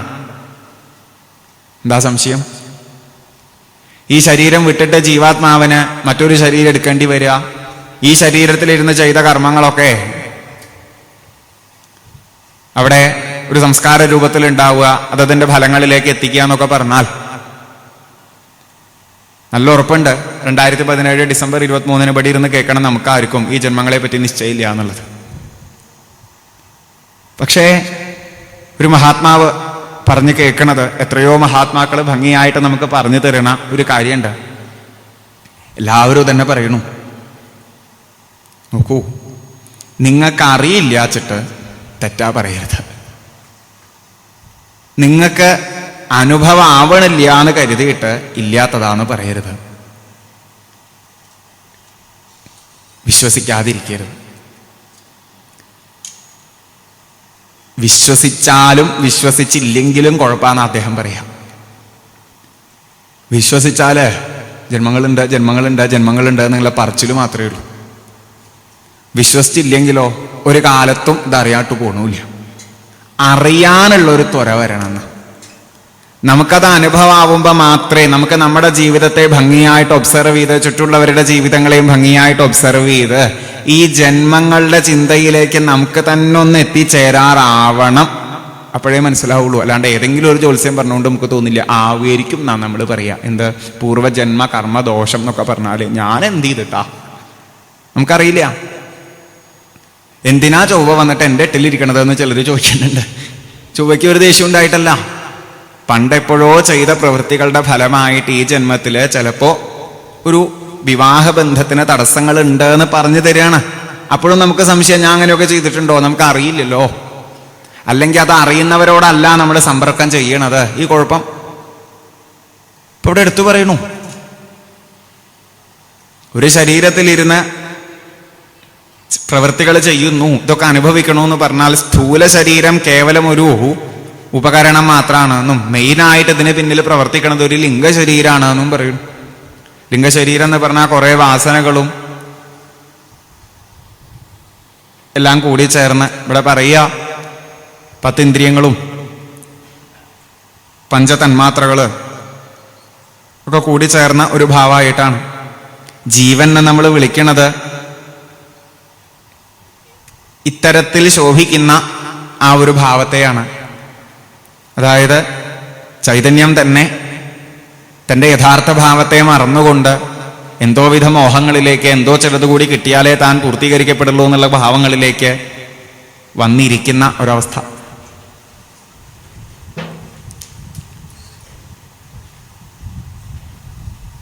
ആ ലിംഗശരീരത്തോടെ അടുത്ത സ്ഥൂല ശരീരത്തിലേക്ക് പ്രവേശിക്കുക ചെയ്യുക.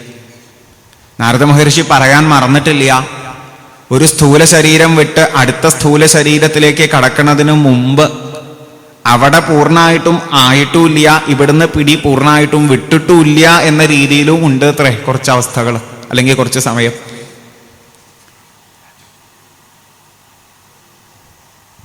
സ്ഥൂല ശരീരം കിട്ടിയാലോ ഇവിടെ ചെയ്തതിന്റെ സംസ്കാരം അനുസരിച്ച് പലതരത്തിൽ പ്രവർത്തിക്കേണ്ടി വരിക. ഈ ചെയ്തതിൻ്റെ ഒക്കെ ഫലങ്ങൾ ഓരോ തരത്തിൽ വന്ന് അനുഭവിക്കുക. ഇങ്ങനെ പോവന്നെയാ.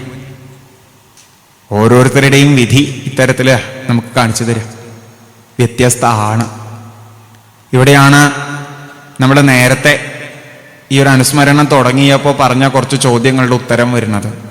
എനിക്ക് എന്തുകൊണ്ട് ഈ ജന്മത്തിൽ ഇങ്ങനെ ശരീരത്തിന് വൈകല്യം? എൻ്റെ സ്വഭാവം എന്താ ഇങ്ങനെയായത്? ഞാൻ എന്താ ഇന്ന ദേശത്ത് ഇന്ന കാലത്ത് ഇന്ന കുടുംബത്തിൽ വന്ന് പിറക്കാനിടയായത്? എന്തേ എനിക്ക് ഇങ്ങനെ ഒരു അച്ഛനെ കിട്ടിയേ? എന്തേ എനിക്ക് ഇങ്ങനെ ഒരു അമ്മയെ കിട്ടിയേ? എന്തുകൊണ്ട് ഞാൻ പട്ടിണി കിടക്കേണ്ടി വരുന്നു കുട്ടിക്കാലത്ത്? ഇതിനൊക്കെ ഉള്ള ഉത്തരം ഈ തരത്തിലാണ്. ഒരു ഉപമയൊക്കെ ഉണ്ട്. ഒരു ശ്വാവ്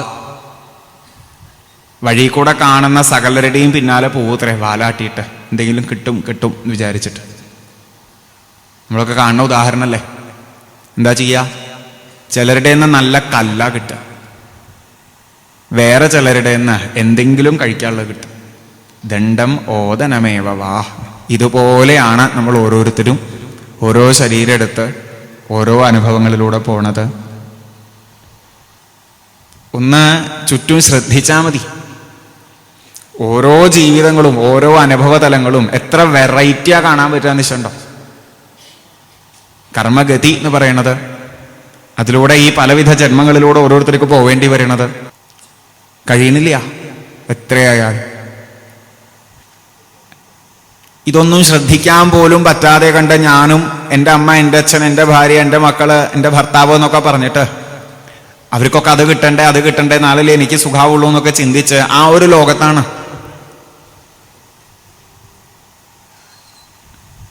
സിനിമയുടെയും സീരിയലിൻ്റെയും വലിയ വലിയ വാഹനങ്ങളുടെയും വലിയ വലിയ കൊട്ടാരം പോലത്തെ വീട് നിർമ്മിക്കണതിൻ്റെയും കുറെ റിയാലിറ്റി ഷോകളുടെയും എഞ്ചിനീയർ, ഡോക്ടർ എന്നൊക്കെ പറഞ്ഞാൽ എന്തോ വലിയ പോസ്റ്റാണ് എന്നുള്ളൊരു ചിന്താഗതിയുടെയും ഫോറിൻ രാജ്യങ്ങളിലെ ജീവിതം എന്നൊക്കെ പറഞ്ഞാൽ അതാണ് ഏറ്റവും വലുത് എന്നൊക്കെ ഉള്ളൊരു ചിന്താഗതിയുടെ ഒക്കെ ഇടയിലാണ്. അതിനപ്പുറം ഒന്നും അറിയേയില്ല. ജീവിതത്തിൽ വിവാഹം കഴിയണില്ല വെച്ചാൽ അയ്യോ അവസാന സമയത്ത് ഒരു ഗ്ലാസ് വെള്ളം തരാൻ ആരാണ്ടാവുക എന്ന് ചോദിച്ച് കരയുന്ന ഒരു കാലഘട്ടം. ആ ഒരു ചിന്താഗതിയാണ്. മക്കളുണ്ടായില്ല എന്ന് പറഞ്ഞു കഴിഞ്ഞാൽ അയ്യോ എൻ്റെ ജീവിതം വെറുതെ ആയി എന്ന് തോന്നുന്ന ഒരു കാലഘട്ടം. മറ്റുള്ളവരുടെ ബന്ധുക്കൾ മരിക്കാണ്ടിരിക്കുന്നതും എൻ്റെ ബന്ധുക്കൾ മരിക്കണതും കണ്ടാൽ സഹിക്കാൻ പറ്റാത്തൊരു കാലഘട്ടം. അല്ലെങ്കിൽ അത് മാത്രമേ ഉള്ളൂ എന്ന് നമ്മുടെയൊക്കെ ഉള്ളിൽ, അത് മാത്രം ആലോചിച്ചും കൊണ്ടാണ് നമ്മൾ കഴിയണത്. ഒരുപക്ഷെ അതിനിടയിൽ മറ്റുള്ളവർ ഇതുപോലെ എന്തൊക്കെയോ ഗ്രന്ഥങ്ങൾ വായിക്കണതും അതിലൂടെ പേരെടുക്കണതും ഒക്കെ കാണുമ്പോൾ അങ്ങനെ പേരെടുക്കാൻ കൊതിച്ചിട്ട് ഇതിൻ്റെ പിന്നാലെ പോണ ആൾക്കാരും വേറെ ഒരു ഭാഗത്ത്. അത് ഭാഗവത ആയാലും ശരി, നാരായണി ആയാലും ശരി, ഗീത ആയാലും ശരി, രാമായണം ആയാലും ശരി, എന്തായാലും ശരി. വീടിന് ചുറ്റുമുള്ള 4 പേർക്കും വായിക്കാൻ അറിയുന്നുണ്ട് വെച്ചാൽ ഞാൻ വായിക്കാൻ അറിയില്ല വെച്ചാൽ മോശ, ഇപ്പൊ വായിക്കണ്ടേ? അങ്ങനെ ഒരു ഭാഗം. ഇങ്ങനെയൊക്കെ പോവാനേ പറ്റുന്നുള്ളൂ. അതിനപ്പുറം അഥാത്മനോർത്ഥഭൂതസ്യ യതോനർത്ഥ പരമ്പര സംസ്കൃതി. വാസ്തവത്തിൽ ഈ സങ്കടവും ഭയവും ഒന്നും ഇല്ലാത്ത ഒരു ഭാവമാണ്. അത് മറന്നുള്ള ഒരു യാത്രയത്രേ. ഞാൻ ചോദിക്കുന്നുണ്ട്, വാസ്തവത്തിൽ ഇല്ലാത്ത വെച്ചാൽ പിന്നെ എങ്ങനെയാ ഈ സങ്കടമൊക്കെ വരുന്നത്? അത് കുറച്ച് കഴിഞ്ഞാൽ അങ്ങോട്ട് പൊക്കോളി, ഒരു ഭ്രമം പോലെ അല്ലേ എന്ന്. ശരിയാണ്. പക്ഷെ പറയണു, ഒരു സ്വപ്നം കാണുമ്പോൾ സ്വപ്നല്ലേ, പിന്നെ എന്തിനാ വെറുതെ ഉണരാനായിട്ട് ശ്രമിക്കണേ? ആ സ്വപ്നം കുറച്ച് കഴിഞ്ഞാൽ തീർന്നോളില്ലേ, അപ്പൊ വിഷമം തീർന്നോളില്ലേ എന്ന് വിചാരിക്കുകയാണ് വെച്ചാൽ സ്വപ്നം കണ്ടുകൊണ്ടിരിക്കണം നമുക്ക് അറിയാം. അല്ലെങ്കിൽ എപ്പോഴെങ്കിലും അത്തരത്തിലുള്ള സ്വപ്നങ്ങൾ കണ്ടുണർന്നിട്ടുള്ള നമുക്ക് നിശ്ചയമുണ്ട്. സ്വപ്നം കണ്ടുകൊണ്ടിരിക്കുന്ന സമയത്ത് തോന്നുന്ന ഒരു വിഷമമുണ്ടല്ലോ, ചില്ലറയൊന്നുമല്ല. ആ സ്വപ്നത്തിന്റെ ഉള്ളിൽ എന്തൊക്കെ കാണിച്ചു കൂട്ടിയാലും സ്വപ്നത്തിൽ നിന്ന് പുറത്തേക്ക് വരണമില്ല എന്നുണ്ടെങ്കിൽ ഇവിടെ പറയും, ഒരു കർമ്മത്തിന് ചെയ്യുന്ന മറ്റൊരു കർമ്മം എന്ന പ്രായശ്ചിത്തം പോലും സ്വപ്ന ഇവ. അതായത് സ്വപ്നത്തില് ആന കുത്താൻ വന്നാല് സ്വപ്നത്തിൽ തന്നെ ഞാൻ എവിടെയെങ്കിലും പോയിട്ട് ഒളിച്ചാൽ നാളെ വീണ്ടും ആന കുത്താൻ വരാൻ ചാൻസ് ഉണ്ട് എന്ന്. ആനയില്ല ഒന്നുമില്ല എന്നുള്ള രീതിയിൽ സ്വപ്നത്തിൽ നിന്ന് ഉണരുന്നത് വരെ ഈ വിഷമം ബാക്കി വരും. ആ സ്വപ്നത്തിലിരിക്കുന്ന സമയം മുഴുവൻ പ്രശ്നമാണ്, ഭയമാണ്, സങ്കടമാണ്. സ്വപ്നം ഇല്ലാത്ത ഒന്നാണ് എന്നുണ്ടെങ്കിൽ ഇതുപോലെയാണ് ഇത്തരത്തിലൊരു സംസ്കൃതി എന്നത് കേവലം ഒരു ഭ്രമം മാത്രമാണെങ്കിലും അത് ഭ്രമമാണെന്ന് തിരിച്ചറിയാത്തിടത്തോളം കാലം, ഉണരാത്തിടത്തോളം കാലം ഇത് വിഷമം തന്നെയാ. നമ്മൾ ഒറ്റ കാര്യം മാത്രം ചിന്തിച്ചാൽ മതി, അസ്വസ്ഥതയുണ്ടോ? അത് പോണം, അത് പോവാൻ വേണ്ടിയിട്ടാ. ഈ സങ്കടവും ഭയമൊക്കെ ഒന്നും ഇല്ലാണ്ടേ ആവാൻ വേണ്ടിയിട്ടാ, ആസ്വദിക്കാറാവാനാ. ഇവൾക്ക്, അതായത് വിദർഭയിലെ രാജകുമാരിയായി വന്ന സമയത്ത് പുരഞ്ജനന്റെ ഒരു സത്സംഗത്തിലേക്കുള്ള വഴിയാണ് നമുക്ക് അവിടെ കാണിച്ചു തന്നത്. പാണ്ഡ്യദേശത്ത് നിന്ന് വന്ന മലയധ്വജൻ എന്ന രാജാവ് വിവാഹം കഴിച്ചു എന്നും അതില് നല്ല മക്കളുണ്ടായതിനെ പറ്റിയിട്ടൊക്കെ. ഈശ്വരനെ ശ്രദ്ധിക്കുന്ന ഒരു സമ്പ്രദായത്തിലേക്ക് ജീവിതം ഒന്ന് മാറ്റിക്കിട്ടും. വലിയ വലിയ സുഖഭോഗങ്ങളിലേക്ക് അമിതമായിട്ടുള്ള താല്പര്യം ഇല്ലാതെ കണ്ട് ഒരു ജീവിതം, ഇന്ദ്രിയങ്ങളെ പ്രീതിപ്പെടുത്തുന്നതിലല്ല. മലയധ്വജന്റെ കൂടെ അങ്ങനെയായിരുന്നു. നല്ലൊരു സജ്ജന സംസർഗത്തിലൂടെ ഈശ്വരങ്കൽ ശ്രദ്ധ വളരുന്ന ആ ഒരു ഭാവത്തെ ഇവിടെ ഭംഗിയായിട്ട് കാണിച്ചു തന്നത്. എന്നിട്ടാണ് ആ മലയധ്വജ രാജാവ് തന്നെ മക്കൾക്കെല്ലാം കൊടുത്തുകൊണ്ട് കാട്ടിൽ ചെന്ന് തപസ് ചെയ്യുന്ന സമയത്ത് അദ്ദേഹത്തിന്റെ കൂടെ ചെന്ന് അദ്ദേഹം ശരീരം ഉപേക്ഷിക്കുന്നത് കണ്ട് വിഷമിച്ചിരിക്കുന്ന ഒരു ഘട്ടവും. അപ്പൊ ഒരു ബ്രാഹ്മണൻ വന്ന് നീ ആരെ പറ്റി ഓർത്താ വിഷമിക്കണതെന്നൊക്കെ ചോദിക്കുമ്പോ എൻ്റെ ഭർത്താവാണ് എന്നൊക്കെ പറയുമ്പോ പറഞ്ഞു കൊടുക്കുന്നുണ്ട്, നീ ഇദ്ദേഹത്തിന്റെ ഭാര്യയല്ല, ഇദ്ദേഹം നിന്റെ ഭർത്താവും അല്ല. എന്നാൽ പണ്ട് പുരഞ്ജനിയുടെ ഭർത്താവായിരുന്ന ആളല്ലേ ഞാൻ ചോദിച്ചാൽ അതുമല്ല, നീയ് എൻ്റെ കൂട്ടുകാരനാണ്, അല്ലെങ്കിൽ എൻ്റെ സ്വന്തമാണ്, നമ്മൾ കൂട്ടുകാരാണ്, മാനസ സരസിലെ ഹംസങ്ങളാണ് നമ്മൾ, നീ എന്നെ മറന്നുപോയതാണ്, ആ മറന്നുപോയതുകൊണ്ടാണ് ഈ പ്രശ്നങ്ങളൊക്കെ ഉണ്ടായത്, ഇനി പോവണ്ട എന്ന് പറഞ്ഞ് നീയും ഞാനും വാസ്തവത്തിൽ രണ്ടല്ല, അറിവുള്ളവരങ്ങനെ പറയാറില്ല എന്ന് പറഞ്ഞ് കൂട്ടിക്കൊണ്ടു പോവാണ്. അതോടുകൂടി ആ വിഷമങ്ങളൊക്കെ തീരണു. പുരങ്ങളെ മോഹിച്ചു പോയിട്ടുള്ള ആ ഭാവത്തിനൊരു സ്റ്റോപ്പ് വന്നപ്പോ ജീവിതത്തില് ഇങ്ങനെ മുന്നോട്ട് പോയിട്ട് ഈ ഒരു തിരിച്ചറിവ് എന്ന് വരുന്നു. ഒരു സത്സംഗത്തിലൂടെ അന്നേ ആത്യന്തികമായിട്ടുള്ള ദുഃഖ നിവൃത്തി ഉണ്ടാവണുള്ളൂ എന്ന്. ആ സംസ്കൃതി എന്ന് പറയണതിന് വ്യവച്ഛേദം എപ്പോഴാ ഉണ്ടാവണത് ചോദിച്ചാൽ ഭക്തിയാ പരമയാ ഗുരവും. വാസുദേവേ ഭഗവതി ഭക്തിയോഗ സമാഹിത സദ്ധ്രീചേനേന വൈരാഗ്യം ജ്ഞാനം ച ജനയിഷ്യതി. ഭഗവാൻ വാസുദേവങ്കല് ഒരു ഭക്തി ഉണ്ടാവുക. അപ്പൊ ആരായി വാസുദേവൻ? ഇവിടെ അത് പറയുന്നു.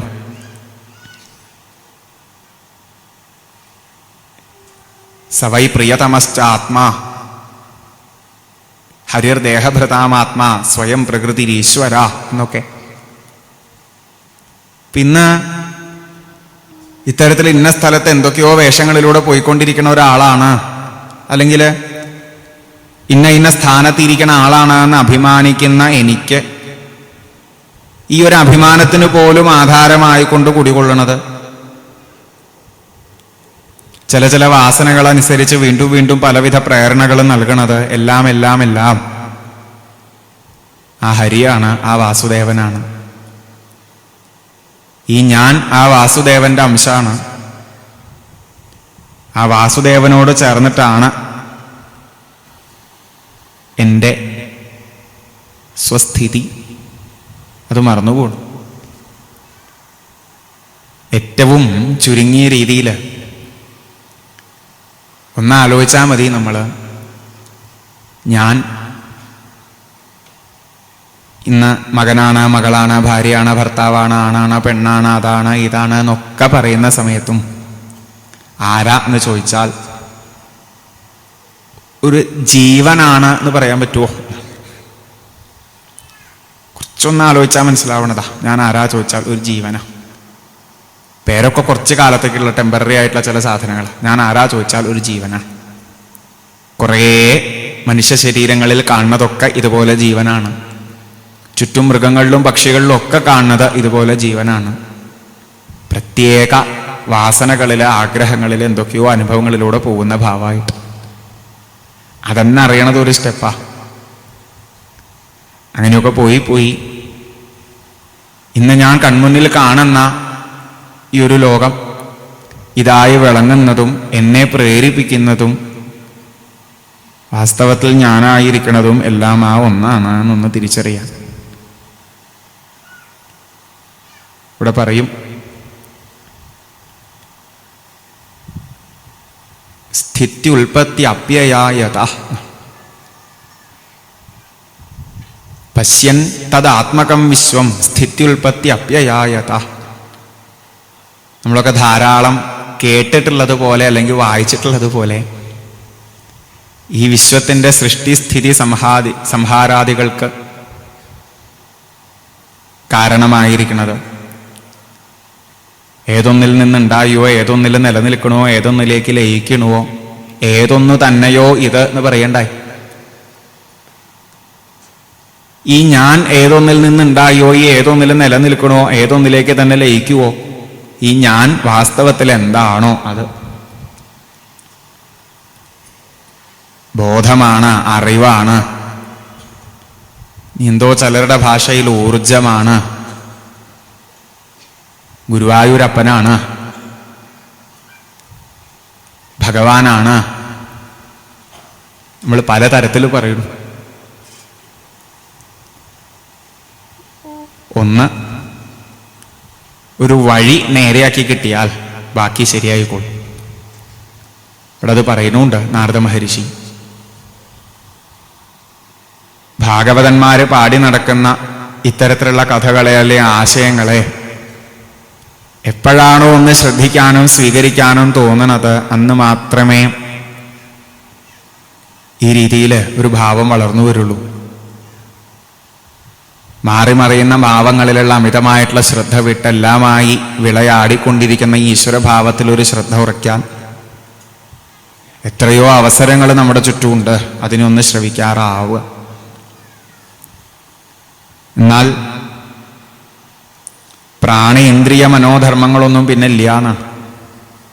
പിന്നെ വിശപ്പോ ദാഹോ തമ്മിലുള്ള ബുദ്ധിമുട്ടുകൾ, ഈ ശരീരം ഓരോ നിമിഷവും മാറി മറിയണതിൻ്റെ പ്രശ്നം, ചുറ്റുമുള്ളതിൽ ചിലതിനെ കാണാതെ ആയതിൻ്റെ, എന്തോ ചിലത് കണ്ടതിൻ്റെ കുഴപ്പങ്ങൾ, പിന്നെ അതൊന്നുമില്ല.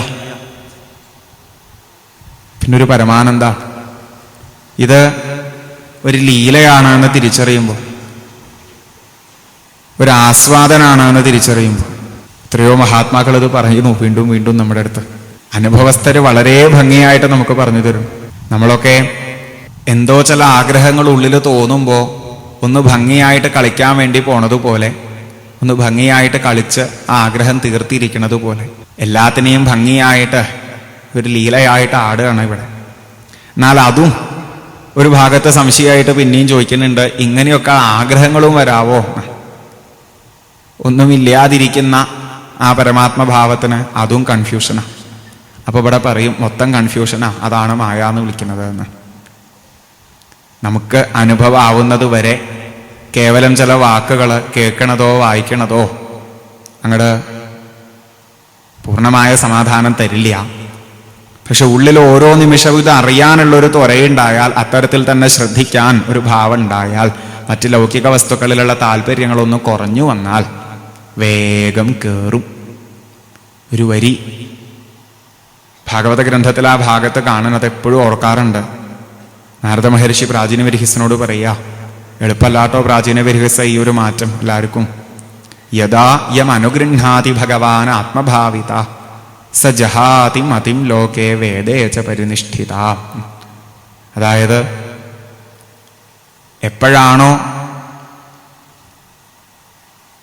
ഇതൊന്ന് അറിയണം എന്നുള്ള താല്പര്യം വേണ്ടതുപോലെ ഒന്നുള്ളിൽ നമുക്ക് ഉറക്കണത്, ഒന്ന് അത്തരത്തിലുള്ളൊരു പ്രാർത്ഥന നമ്മുടെ ഭാഗത്തുനിന്ന് ഉണ്ടാവണത്, അന്ന് ലൗകിക വിഷയങ്ങളിലുള്ള താല്പര്യത്തിൽ നിന്നും നമ്മളെ മെല്ലെ മോചിപ്പിക്കുന്ന ഭാവം വരും. അതേപോലെ ഈ വായിക്കുന്നത്, ഈ ചെയ്യുന്ന പ്രവൃത്തികൾ, ഇതൊക്കെ വാസ്തവത്തിൽ എന്തിനു വേണ്ടിയാണ് എന്ന് മനസ്സിലാക്കി ഇങ്ങനെ എന്തൊക്കെയോ കുറെ ചെയ്തിരിക്കലോ വായിച്ചിരിക്കലോ വേണ്ടതല്ല, അതല്ല ലക്ഷ്യം എന്നുള്ളത് പോലും മനസ്സിലാക്കി നമ്മളെ അതൊന്നും കടത്തി തരും. ചിലർക്ക് ലൗകികത്തുനിന്ന് വിരക്തി വരണു, പക്ഷെ വൈദികത്തിലും മുങ്ങിപ്പോണു.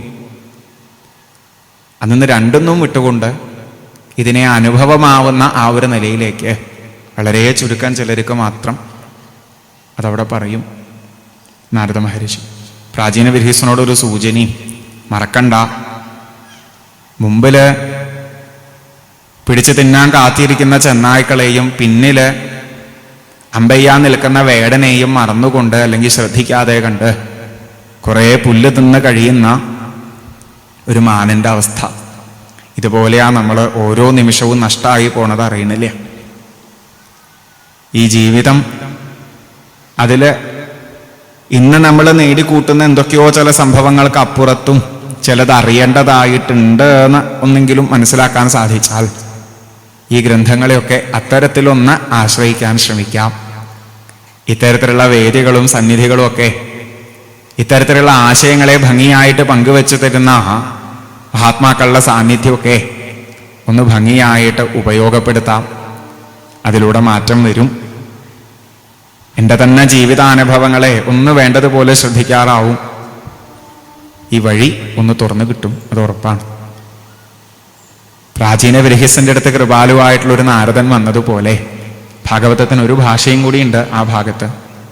എന്താ ചോദിച്ചാൽ, കുറേ കാലം ഇത്തരത്തിലുള്ള യാഗമൊക്കെ ചെയ്തതുകൊണ്ട് കൂടിയാണ് പ്രാചീന ബൃഹസ്സന് നാരദ മഹർഷിയെ കാണാൻ സാധിക്കുന്നതും ഇങ്ങനെയുള്ളതൊക്കെ കേൾക്കാൻ പറ്റുന്നതും. നമുക്കും കുറേ കാലം ഇത്തരത്തിലുള്ള ആരാധനാ സമ്പ്രദായങ്ങളിലും ഇങ്ങനെയുള്ള സത്രങ്ങളിലും ഇതൊക്കെ കേട്ടും കൊണ്ടും പഠിച്ചും കൊണ്ടും ഒക്കെ മുന്നോട്ട് പോണത് ആ ഒരു പക്വതയിലേക്ക് നമ്മളെ കൊണ്ട് എത്തിക്കട്ടെ. ഇതിനൊന്ന് വേണ്ടതുപോലെ ശ്രദ്ധിക്കാനുള്ള ഒരു താല്പര്യം നമ്മുടെ ഉള്ളിൽ വളർത്തിത്തരട്ടെ. പ്രാചീന ബൃഹസ്സ് മക്കൾക്കായിട്ടെല്ലാം കൊടുത്തുകൊണ്ട് ഭഗവത് ഭജനം അദ്ദേഹത്തിന് സാധിച്ചു എന്ന് പറയുന്നത് പോലെ നമുക്കും ഒന്ന് സാധിക്കണം. സാ വിദ്യാ തന്മതിരിയയാ തൽക്കർമ്മ ഹരിതോഷമ്യൽ എന്ന് നാരദ മഹർഷി പറയുന്നത് പോലെ ജീവിതത്തിൽ ഇത് അറിയാനൊരുറപ്പ്, ഇതാണ് അറിയേണ്ടത്, ഇതിനെയാണ് മനസ്സിലാക്കേണ്ടത് എന്നൊന്ന് തിരിച്ചറിയാൻ ചെയ്യുന്ന പ്രവൃത്തികളും ഈ ഭാവം ഒന്ന് വളർത്തി വരാൻ പാകത്തിനാവാൻ ആ ഒരു പ്രാർത്ഥനയുള്ളൂ. ഇവിടെ ഈ വേദിയിൽ പുരഞ്ജനോപാഖ്യാനം എന്ന കഥയെ ആസ്പദാക്കി കുറച്ചു നേരം അനുസ്മരിച്ചു. അത് ആ ഒന്നുകൂടി നമ്മളെ കൂടുതൽ ഈ പറയുന്ന ഒന്നിലേക്ക് അടുപ്പിക്കാൻ പാകത്തിനാവട്ടെ. ഏവർക്കും ഈ ഒരു തിരിച്ചറിവിലേക്ക് എത്തിക്കൊണ്ട് ശാന്തിയും സമാധാനവും ഉണ്ടാവട്ടെ എന്ന് പ്രാർത്ഥിച്ചുകൊണ്ട് തൽക്കാലം ഭഗവത്പാദത്തിൽ സമർപ്പിക്കുന്നു. കായേന വാചാ മനസേന്ദ്രിയൈർവാ ബുദ്ധ്യാത്മനാ വാ പ്രകൃതേ സ്വഭാവാൽ കരോമി യദ്യൽ സകലം പരസ്മൈ നാരായണായേതി സമർപ്പയാമി.